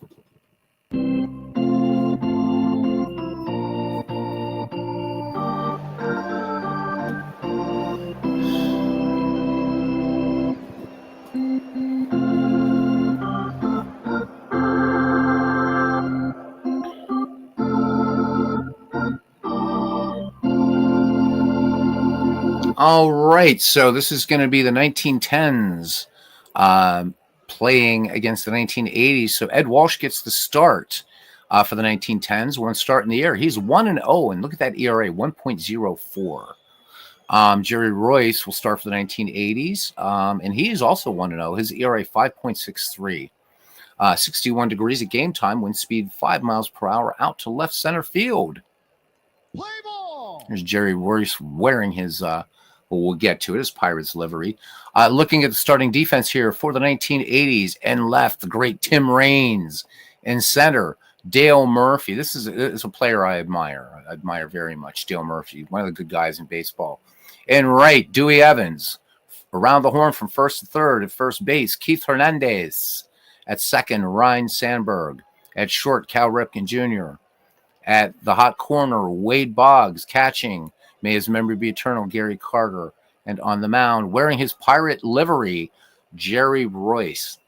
All right, Ty Cobb not getting a start tonight. So Tris Speaker will lead things off. These are two tough teams. So the 1980s are 3-2. The 1910s are 4-1. And we got us I think we're going to have a good ball game here, guys. Tris Speaker hitting 200 in a year, a home run, and a run batted in. And they're looking for Speaker to bunt already. Corners in. As Royce steals, full count. Jerry Royce loses Tris Speaker. Here we go. And this 1910s team, trust me, even though you see lower home run numbers, these guys can swat it out of the park. So Speaker aboard, and here is Cocky Collins. So Eddie hitting 313 with a run batted in. Tris Speaker with tremendous speed. All right, Gary Carter sets up. Jerry Royce has a look over at Speaker, throws over, and Speaker back ahead of Keith Hernandez's tag. Royce brings it home. Collins swinging on the first pitch. It's a bunt. Royce can only go to first. Sandberg covers, and sacrifice successful. Tris Speaker into second. I got to watch over Ken there. He was calling hit and run, and looks like we got at least halfway done. Got to keep watching over there. All right, Shoeless Joe Jackson. So Shoeless Joe Jackson gets the start tonight over Ty Cobb. So Jackson hitting 200. And here we go. Speaker, good lead off of second base. Royce comes home with a 1-2 pitch. Jackson swings, bounding ball back to the mound. Royce fields it cleanly, fires onto Keith Hernandez. Speaker remains at second. 2 down for home run Baker, and he has 3 of them so far in the season, and hitting .550. 3 runs batted in for home run Baker. 0-2 pitch. Baker. This one a cut and a miss. Fold badly there as the play-by-play. I occasionally will look at this play-by-play. All right, no runs, no hits, no errors. We go to the bottom of the first. 1910s, nothing. In the 1980s coming to bat. Starting defense for the 1910s. In left field, it's Shoeless Joe Jackson. In center, the Gray Eagle, Tris Speaker. And right, Owen Chief Wilson. At first base, Ed Kenichi. At second, Eddie Collins. At short, Donnie Bush. At the hot corner, home run Baker. Catching, Ray Cracker Schalk. And pitching, Irish tenor and spitballer, Ed Walsh. All right. Leading off here, the great Tim Raines batting lefty against the righty Walsh. Schalk with the signs. Walsh has one he likes. 0-1 pitch. Tim Raines, little bounding ball to Walsh. Walsh fields it off the bump and pegs it on over to Ed Kenichi. Out number 1. All right, another Hall of Famer now in the box here. Ryne Sandberg, formerly of those Chicago Cubs, having a good start to the season, hitting .318, including home run. Walsh deals, 1-0 pitch. Sandberg clubs this one to center, but Tris Speaker has it. All right. When going out to left center, so it looked like Sandberg just gets under it a little bit too much. All right, 2 away now for Wade Boggs with the spike, as he always did when he came to bat. Hebrew letter there in the batter's box, and I'm sure some sort of chicken dinner somehow before the game. Boggs hitting .474 in the season with 2 runs batted in. Walsh, let's go the 3-1 pitch, and Boggs drills this into right. Whoa, no! Line out to right. Oh, great play by Chief Wilson. It looked like that was going to get past him and go to the wall, but Chief Wilson, great play in right.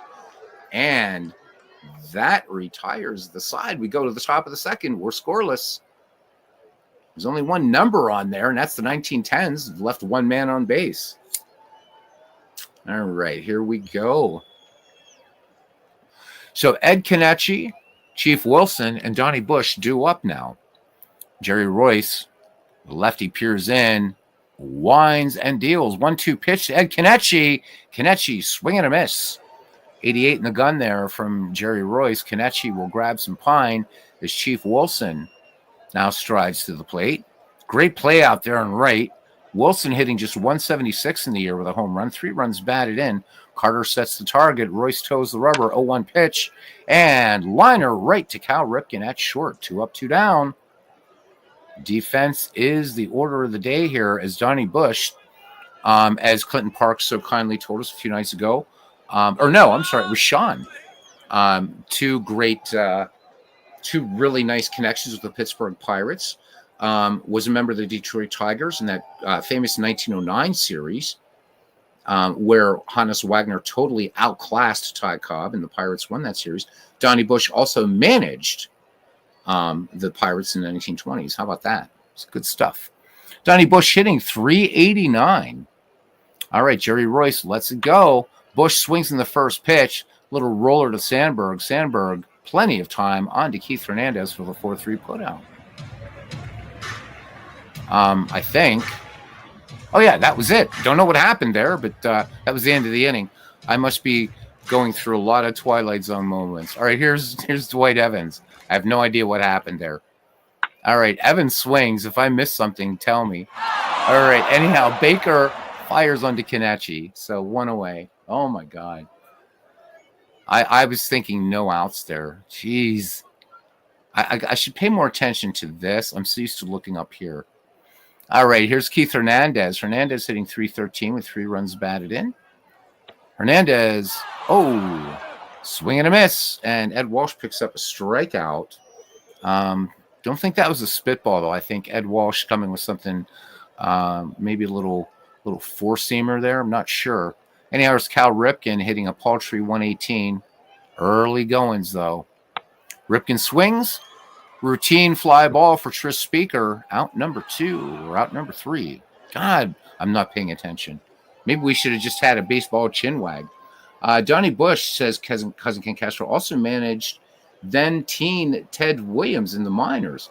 So Bush managed out in the PCL? Didn't know that. Donnie Bush gets around, man. Maybe we got to feature him some night, but it seems like everybody knows all this stuff about Donnie Bush. Jeez. All right, here's Ray Schalk. Schalk on the season. Again, a light hitting catcher, really. So 125, though, still rather anemic performance for him. It's going to be Schalk, Walsh, and then Speaker. Roy Steele's 0-1 pitch. Hard hit, deep to short. Cal Ripken with plenty of time. On to Keith Hernandez for out number 1. Here's Ed Walsh now. Walsh hitting .333, but just 1 for 3. So here's the pitch. And the Irish tenor sends it up the middle. Cal Ripken ranging to his left. On to Keith Hernandez for out number 2. Back at the top of the order for the Gray Eagle, who walked back in the first. They're not playing him to bunt this time. Roy steals. And Speaker bunts it foul. Count, no balls. 2 strikes. Speaker swings and fouls behind the plate. Gary Carter gives chase, but this is going to make the stands. Count remains 0-2. Speaker straightens it out. Routine fly ball to center. Dale Murphy brings it down. 1-2-3 inning. We go to the bottom of the third. Ain't nothing going here. Oh, so it was the Minneapolis Miners, the American Association. Thank you, cousin.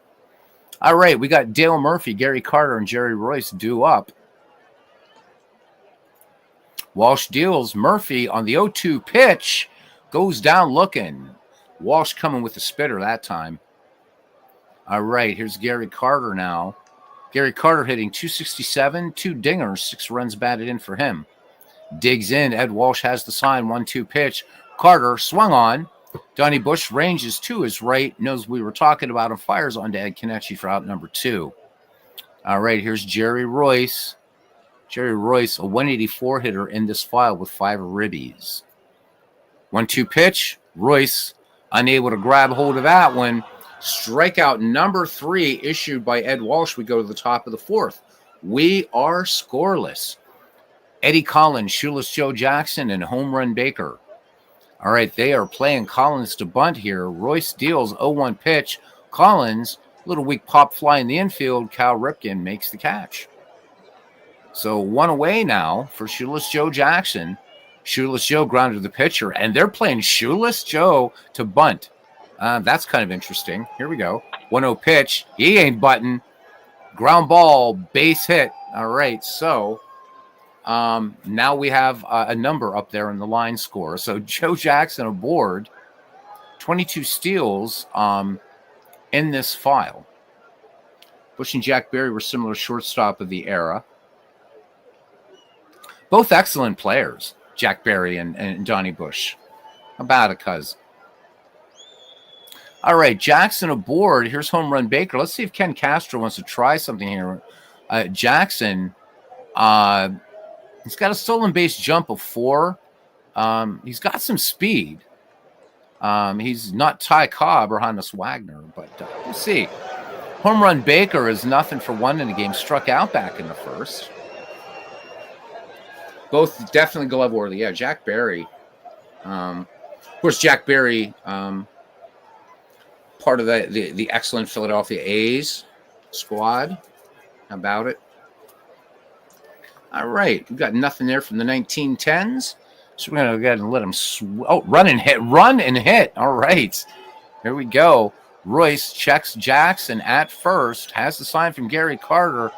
And there goes Jackson off to the races. Grounder to short. Ripken's only play will be to first. It's going to be close. And they get Home Run Baker by half a step. Jackson moves to second on the run and hit play. And here's Ed Kenichi now. He's nothing for 1. Struck out back in the second. Royce brings it. 1-0 pitch. And this will end the inning. Soft fly ball out to left. Tim Raines makes the grab. And that's it. No runs, 1 hit, no errors. We go to the bottom of the 4th inning. No score. And Tim Raines, Ryan Sandberg, Wade Boggs will try to solve Ed Walsh here in the bottom of the 4th. Walsh brings it home. 1-1 pitch to Raines. Collins, nice stop, and fires on to Ed Kenichi. Not too many second basemen are going to make that play. Eddie Collins does it with a plum and a peach and whatever else you want to do. All right, here's Ryan Sandberg, fly to deep center back in the first. Ed Walsh composed. Brings it home. 2-2 pitch. Strikeout number 4.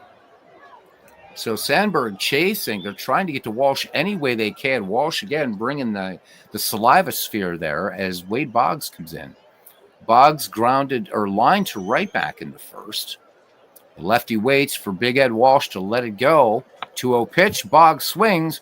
Routine play for Bush at short. Fires on to Ed Kenichi. They go quietly. We go to the top of the 5th. No score. Chief Wilson, Donnie Bush, Ray Schock due up. Chief Wilson in the game, line to short back in the second. Jerry Royce brings it, grounded up the first base line. Hernandez in the room service bounce, feeds it onto Jerry Royce for the 3-1 putout. 1 away here, top of the 5th for Donnie Bush. Donnie Bush is a switch hitter, by the way, grounded second. So it's the Donnie Bush night here. 1-1 pitch to Donnie Bush. Slow roller up third baseline. Wade Boggs with a long throw across the diamond. Keith Hernandez with the stretch, and they got him for out number 2. Here's Ray Schock now. Grounded to short in the third. Royce deals 3-1 pitch. This should be a carbon copy. Nope. Hernandez tries to race Schock to the bag, thinking he's a catcher, but didn't read up that Ray Schock had speed. So Schock aboard on the infield single. Second hit for the 1910s in this game. And here's Big Ed Walsh. Royce deals 1-1 pitch. Walsh swings. Shallow fly ball to center. Dale Murphy makes the catch. That retires the side. We go to the bottom of the 5th inning. Still no score. John says I only have one comment about his holiday season. Fish and guests smell after 3 days.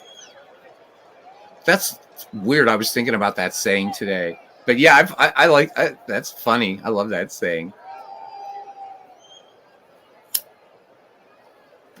Well, no major holidays now until what we Eastern Christian call Pascha.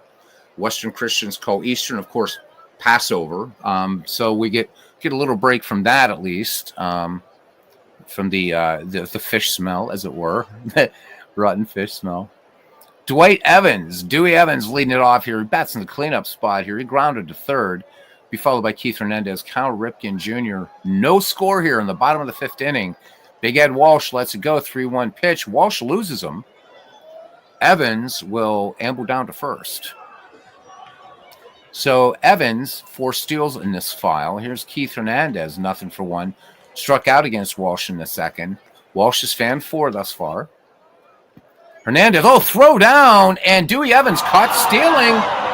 So what a way. Good heads-up play there by Cracker Shaw. Comes up a gunning. Dewey Evans thought he would try to catch the 1910s napping at their own game, but to no avail. And that escutcheon has been excoriatingly executed. Oh, forget it. Anyhow, Hernandez back in the box. The 0-1 pitch. Hernandez swings. This is why I'm not a baseball broadcaster. Fly ball, foul territory, first base side. And this one will make the seats. Count, no balls, 2 strikes on Hernandez. And Hernandez draws the walk.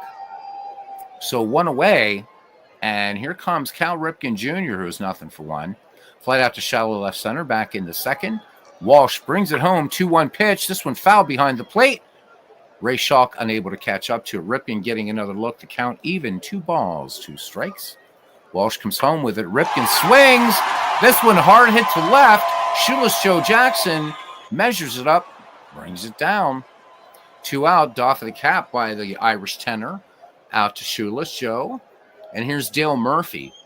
All right, Irishman versus American Irishman here. Murphy struck out back in the third. Walsh brings it. 0-2 pitch. Strikeout number 5. And we go to the top of the 6th. No score. So he does get off work Thursday in remembrance of Jimmy Carter. May his memory be eternal.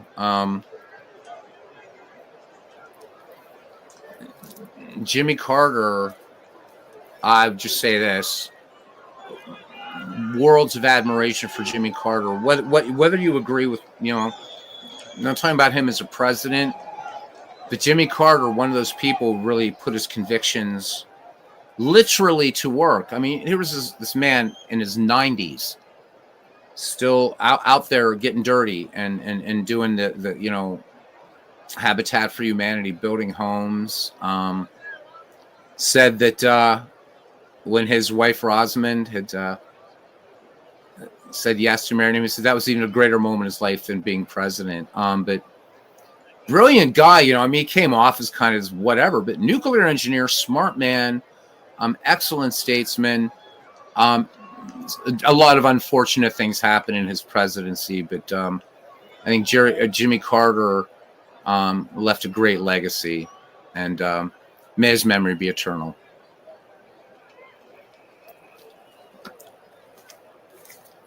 I think this is it's a time we put politics aside when we lose a president. All right, back to game action here. We're back at the top of the order. The Great Eagle, Tris Speaker. So this game turning out much better than I expected. I thought this was going to be kind of a mad game. This is a nail biter for sure. Royce deals to Speaker. Speaker sends this to center field. Dale Murphy camps under it, and he will glove it for out number 1.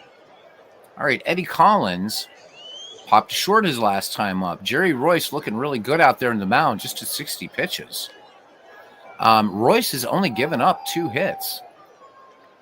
3-2 pitch, and he loses Eddie Collins. Now it gets interesting. Eddie Collins, tremendous speed. Here's Shoeless Joe Jackson. Yep, he did, Aaron, 100 years old. God bless him. John says his dad once flew in first class with Jimmy Carter from Atlanta. He insisted that the passengers get off the plane before he and Secret Service did. That's super cool. That is super cool. And we've all flown here, so we know that's a pain in the ass. When you're on a plane, you just want to get the hell off, right? So awesome, Jimmy Carter. All right, we're going to send him cousin. Midlife says inherited an absolute mess, got blamed for it, brought peace to the Middle East, and got screwed with the Iran hostage situation. Yeah, it was, the energy thing, it was, but, I always just admire Jimmy Carter, and, hey, 100 years old, hell of a run. How about it, huh? So, and in these troubled times, and this is an apolitical statement, in these troubled times, it's good to know that there have been, and there still are good, it's good in this world, and good people like Jimmy Carter, and we need more of that in the world. All right. We're going to send Eddie Collins.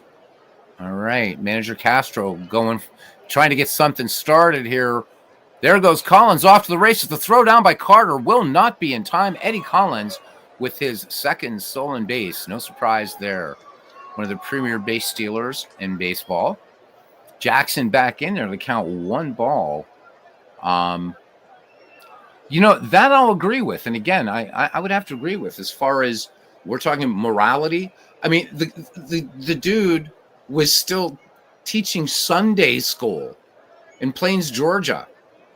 And again, the Habitat for Humanity. I mean, Jimmy Carter walked the walk. He talked the talk and he walked the walk. And yes, I think generally, morally, really good person. I mean, yeah, I agree with you, midlife crisis. And again, there's nothing political about that. The man was a good man. I know there were some people that were Scott Jennings. Scott Jennings was a total asshole about it, and it's like, dude, seriously? I mean, look what the man did. Even if you hated his presidency, but he was out there doing Habitat for Humanity, and he wasn't doing it for publicity. He didn't have to do any of that stuff, and he did it. And he was teaching Sunday school. And I'm sorry, Scott Jennings, but I'm sure your ex-boss, George W. Bush, would have lots of good things to say about Jimmy Carter as well. In fact, if Ronald Reagan were still alive, the man who beat Jimmy Carter, Ronald Reagan would have good things to say about him. So, Scott Jennings, you can fuck off as far as I'm concerned. All right. I'm done with that now. All right. Shoeless Joe Jackson singled his last time up. Collins on second, one down, no score. Scott Jennings can bite it. Throw back. Eddie Collins. They don't get him. Eddie Collins is like, Jerry, really?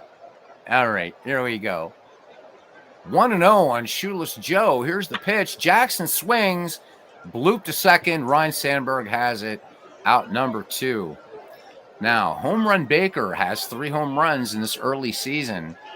Can he break it open here? Scoreless tie here in the 6th. Royce throws back again. Eddie Collins, too crafty for him. And Eddie would be the first to tell you he's too crafty. All right, the Southpaw deals. 0-2 pitch. Baker swings. Grounder to Boggs at third. Hard throw to Hernandez. That's it. They leave one in scoring position due to the 1910s. We go to the bottom of the 6th. We are still scoreless. Gary Carter, Jerry Royce, and Tim Raines due up. Carter, nothing for one, grounded to short, back in the third frame. Big Ed Walsh ready to bring it home. 0-1 pitch, and that breaks up the no-hitter. This one's going to go all the way to the wall for extra bases in the gap. Carter will stop at second. All right, so a 2-hitter versus a 1-hitter right now.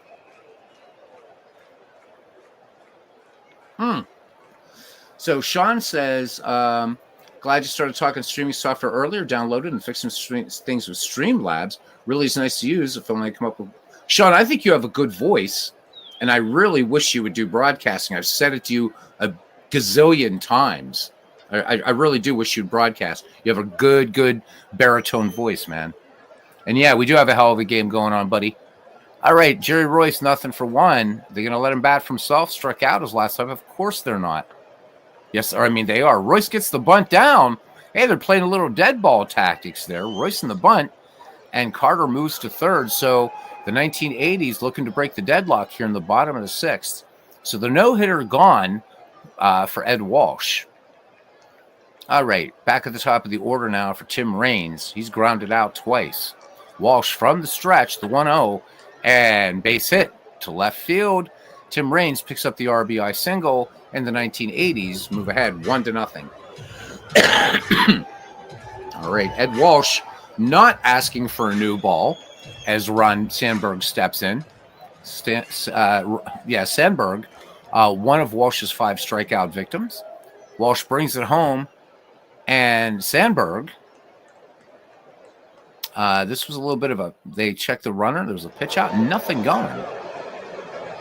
Tim Raines was indeed underrated. 1-0 pitch, says Tim Raines. Throw down. Tim Raines is caught stealing. So 2 down, base is empty. We might have jinxed him a little bit there, but yeah, definitely an underrated player.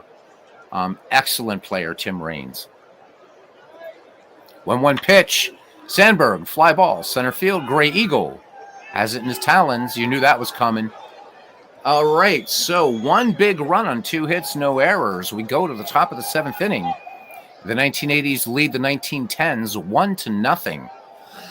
Good game going on here as Ed Kenichi leads off. We might start thinking about some pinch hitters here pretty soon, though.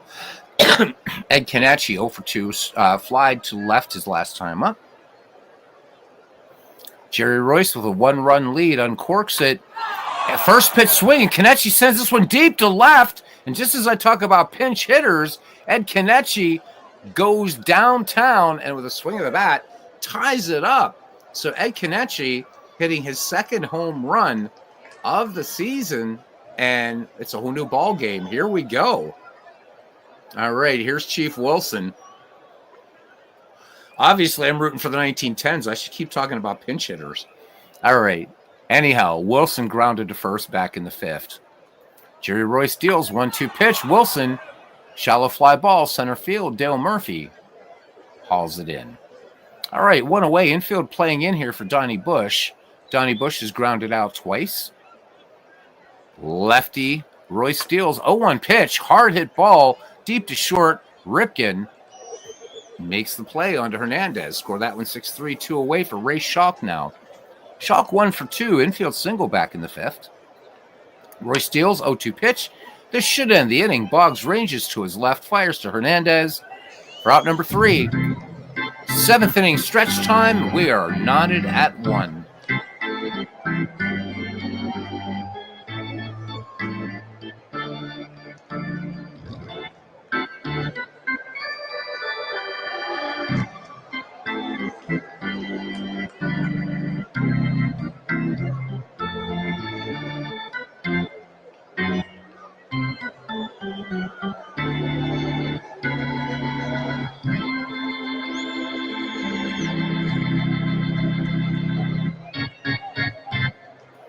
All right, had to highlight Aaron's comment there. Let me hear you, and he's hearing you all the way down there in the Bluegrass State. All right. So Aaron and I, besides being big baseball fans, have something else in common. We're both living in Commonwealths. So Kentucky and Pennsylvania, 2 of the Commonwealths in the United States. All right, here's Boggs, 0 for 2. Leading off the bottom of 7th, it'll be the 3, 4, 5 hitters, Boggs, Evans, and Hernandez. All right, Walsh deals 1-2 pitch. Wade Boggs, big swing and a miss. And judging by the speed on that pitch, looks like Walsh came with a spitter again. Strikeout number 6, here's Dewey Evans. 0 for 1. Evans walked in the 5th and was caught stealing. Walsh brings it home, 0-2 pitch. And Ray Schalk drops strike 3, picks up, fires to Ed Kenichi for out number 2. Keith Hernandez now in there, walked in the 5th. He is 0 for 1 in the game. Walsh deals 0-1 pitch, fly ball, right field. Measuring it up is Chief Wilson. We go to the top of the 8th, baseball fans. We are knotted at 1. The line for the 1910s thus far, 1 run, 3 hits, no errors, 4 left on. For the 1980s, 1 run on 2 hits, no errors, and 1 stranded. All right, Ed Walsh. We're not going to yank Ed Walsh here. He is 0 for 2. We're going to leave him in. I'm not going to yank a guy that's just scattered 2 hits, had a no-hitter going into the 6th. All right, Royce brings it. 1-2 pitch, fly ball, right field. Dewey Evans has it for out number 1. Sun coming out here now. 15-mile-per-hour wind going out to center field. Wade Boggs playing in the 3rd, looking for the Gray Eagle to bunt here. Speaker 0 for 2 in the game and a walk. Royce deals 2-2 pitch. Little dribbler to 3rd. Boggs had him played nicely, but Speaker, good speed, is safe. So Boggs, a little slow in the release in that ball, and the Gray Eagle is aboard. That brings up Eddie Collins now. Good hit and run tandem here, or even run and hit tandem. 1-1 here in the top of the 8th inning. See if manager cousin Ken Castro wants to do any shenanigans on the base paths here. Thanks, guys, for coming in tonight. We're in the second game of a doubleheader. The first one, a rain-shortened win by the 1990s over the 1900s. Midlife Crisis says, I think it was 1987. Raines was one of the players, the victims of collusion, didn't sign deadline, couldn't play until May, came out and hit like 500 the first week he came back, hit like Roy Hobbs. Always liked Tim Raines as a player. Always, always. All right, cousin Ken saying a straight hit away here. All right, good lead by Speaker at first. Raines checks the run, or Royce checks the runner and throws over. Speaker back easily. Hernandez planted right on the bag, waiting for another throw over from Jerry Royce. Royce will come home with the 1-2 pitch. Collins grounded to short. Ripken ranging to his right. Close play at first, and they nab Eddie Collins. On the play, Speaker moves to second. Shoeless Joe now 1 for 3. Popped second his last time up. Raines deals 0-2 pitch. Shoeless Joe, easy fly ball to right. Dewey Evans in and to his right makes the catch. Bottom of the 8th we go, baseball fans. We are knotted at 1. Cal Ripken Jr., Dale Murphy, and Gary Carter due up. So Ripken has flown out twice in this game. Walsh, who can pitch 3,928 pitches, has only 79 thus far. 1-2 pitch to Ripken. Fly ball to left. This could be trouble. This one off the wall. Jackson plays the carom, and Ripken picks up the base hit. So here we go. The 1980s threatening with a runner in scoring position. Nobody down. Dale Murphy strides at the plate. The 1980s center fielder is 0 for 2. He's whiffed twice against Ed Walsh. All right, Schalk out to have a quick talk to the big Irishman. 1-1 pitch. Murphy swings, base it up the middle. This could be an RBI. Yep. As Ripken, nope, they're going to hold Ripken. Ripken wanted to come home. They put up the stop sign. Runners at the corners, nobody out for Gary Carter. Swing of the bat can make a big mess right here. Carter with a double back in the 6th. And Walsh from the stretch. Carter swings, lined up the middle, base hit. Cal Ripken Jr. will come in to score, and the 1980s reclaim the lead. It's 2-1. So when we go to the 9th, it'll be home run Baker, and the man who tied the game, Ed Kenichi, bats second. So we'll see. Ain't over till it's over, baseball fans. All right, Jerry Royce, nothing for 1. We'll see if he gets to bat for himself. I mean, why not, right? And he will. Royce, dribbler. This is going to go foul, third base side. Count, no balls, 2 strikes. Walsh lets it go. And the throw down to third. And Murphy caught stealing. Murphy trying to steal. Unbelievable. So could that little base running gaff there perhaps short circuit things for the 1980s? Wow, how about it? And that one was a double play, by the way. That was a strike him out, throw him out.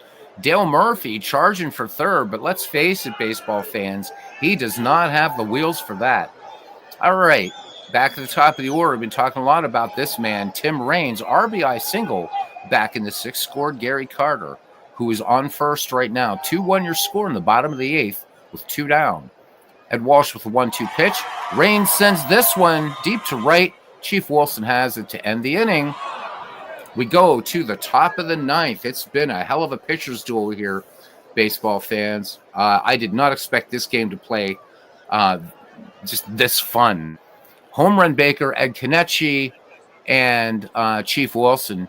Baker, nothing for 3. Pesky Pole stopping in on his way to bed. How you doing, buddy? He said wanted to check in off to bed, but I always watch listen to these usually a day later. A lot of fun. Thanks for coming in, my friend. Always good to see you. Guys, there's another channel to check out, the Pesky Pole. Probably the coolest named channel in our community. Good guy. So check out Pesky Pole's channel, gents.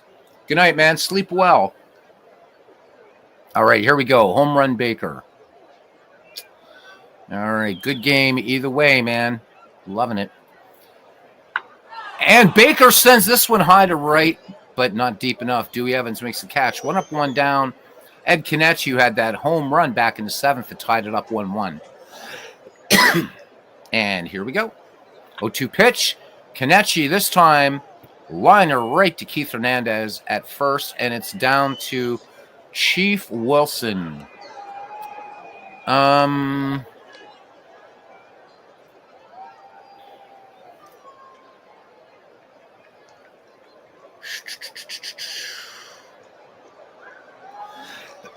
Cousin Ken, I'm thinking Stuffy McInnes here.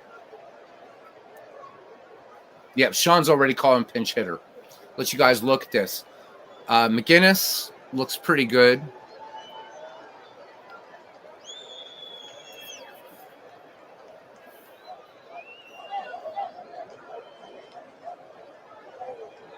All right, so we got 1 vote for Chief Myers, who also is a good one, and another one for McInnes. See if we get anybody else here. So guys, this is the pitcher-batter analysis matchup tool. You can use it outside the game in the roster and, of course, in-game. This will change in-game and based on situations and stuff like that. But I love this. I love this tool.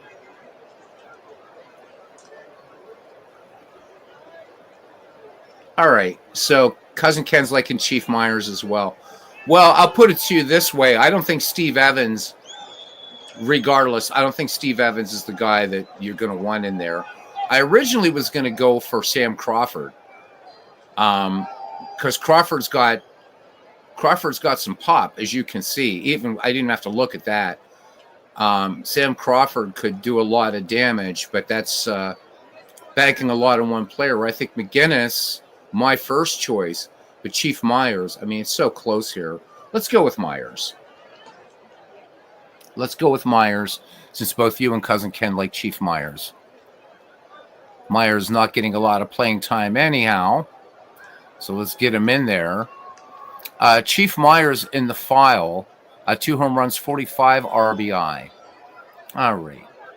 Making his first plate appearance of the season, Jerry Royce looking for complete game win, and what a hard-fought win it will be. 1-2 pitch.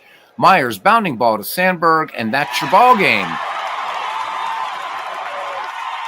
All right.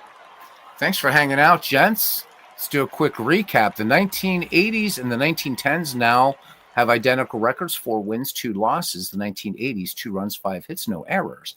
The 1910s, 1 run, 4 hits, and no errors. Ed Walsh falls to 1-1. Jerry Royce improves to 2-0. For the 1910s, Ed Kenichi goes 1 for 4, had that game-tying home run. Gary Carter for the victorious 1980s goes 2 for 3 with a double. Kenichi with the only home run in this game. And sadly, no triples, and 2 doubles, though. So 2 doubles in this game, one by Cal Ripken Jr., one by Gary Carter. Pitching the story of tonight's game, this was a hell of a game. Walsh, what a performance. But we're going to give the love to Jerry Royce as well. But Walsh in a losing cause goes 8. 5 hits, 2 earned runs, walked 2, fanned 8, an ERA of 1.62. Jerry Royce goes the distance, 1 earned run, and that was that Ed Kenichi home run. That was it. Walked 2, struck out 2. So his ERA now goes down to a 3.18. Jerry Royce will probably be your player of the game. And indeed he is. So this was really fun, guys. Thank you. And watch the standings change up here. The 1960s, I think, are still going to hold on to first place, though. And they will. And tied for second are the two teams you just saw. So surprisingly, well, maybe not so surprisingly, interesting to see the 2000s guys down here at 1 and 4. I think what might be hurting them is pitching. Let's have a quick ganda here. Let's look at their pitching and let's look at real stats here. Or yeah, look at the replay stats. So Roy Oswalt here, for instance, ouch. Look at that whip.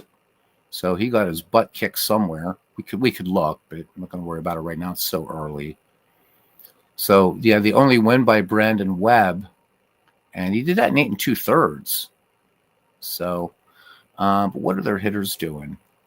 So there's been 2 home runs thus far, Vlad Guerrero and Derek Jeter. So Jason Kendall, of all people, has the only stolen base. So Barry Bonds doing absolutely nothing, and they are 1 for 4. So the hell of a lineup here, man. You got Barry Bonds, Jason Giambi, former. No, this is a different Brian Giles. I'm sorry. So Brian Giles, Todd Houghton, Derek Jeter, Jorge Posada. But you know what? In leagues like this, somebody's got to lose. We are going to do a 1930s game regardless at some point. I know a lot of folks aren't fans, but holy shit. Luke Appling, Earl Averill, Harlan Cliff, Mickey Cochran, Bill Dickey, Jimmy Fox, Lou Gehrig, Charlie Gehringer, Billy Herman, Joe Medwick, Mel Lott, Al Simmons, Archie Vaughn, and Paul Wainer. How can, we've got to do a 1930s. We'll do one with this 1930s. Carl Hubble, Dizzy Dean. I mean, so a little weaker here on pitching, but they make up for it in firepower. And Jimmy Fox he's not the starting first baseman here. Gehrig gets the nod, better defense. But you have a more powerful first baseman that can come off the bench. So this 1930 squad is scary. If we look at their real stats and you look at these home run numbers, there's only 2 guys here not in double digits, Billy Herman and Luke Appling.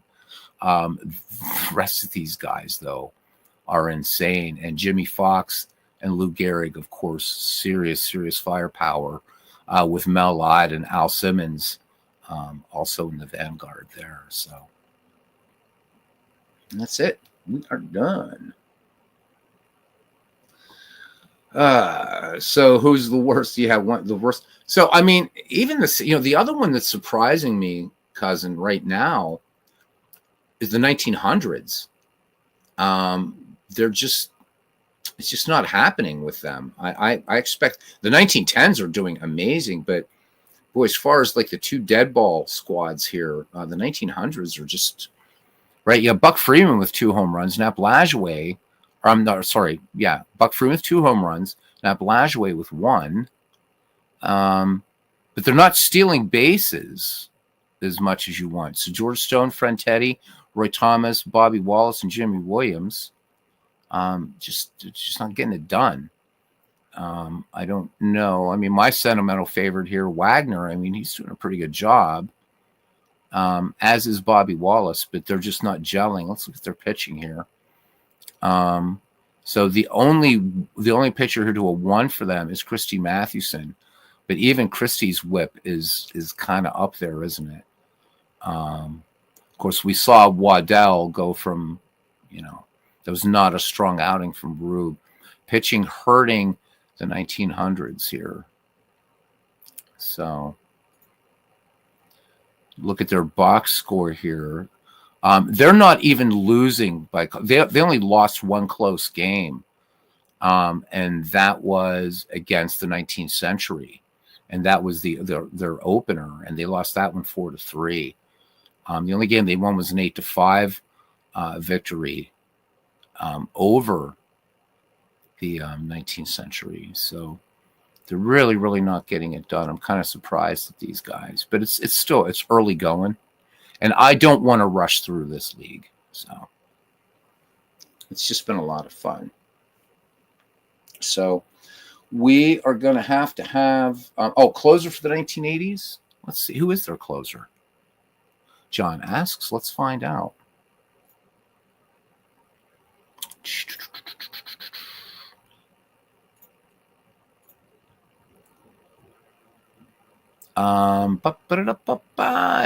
Quisenberry looks like, most saves, so it looks like he would be the closer, and I don't think he's getting a lot of work right now. Let's see. Let's look at his replay stats, and we'll also look at the managed pitchers here in a second. So he has one save. They really haven't needed it. They've just been so strong. So they could also use him for, I don't know, at this point, long reliever. I don't know that you'd really want to maybe do that. But let's look at the rotation. So, bullpen. All right, so who's your closer? Yeah. So Dan Quisenberry is number one choice for closer. Calvy's a setup man for this 1980 squad. And then Hernandez, long relief, and Smith for mop-up duty.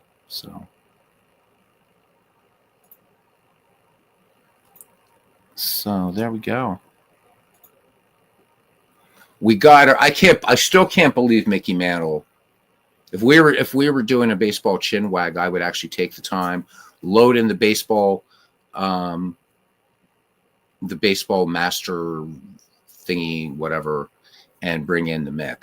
It's so weird that he's not in here, but it is what it is. You're welcome, cousin. Thank you for hanging out, guys. Thank you to everybody who came in tonight, heart and soul of this channel. Cousin Ken Castro, Sean, World's Worst Gamer. Thank you, buddy, for coming in. John DFW, check in Discord in probably like 15 minutes or so. Okay. Pesky Pole stopped in to say hi. Midlife Crisis. Thank you. Aaron Reed.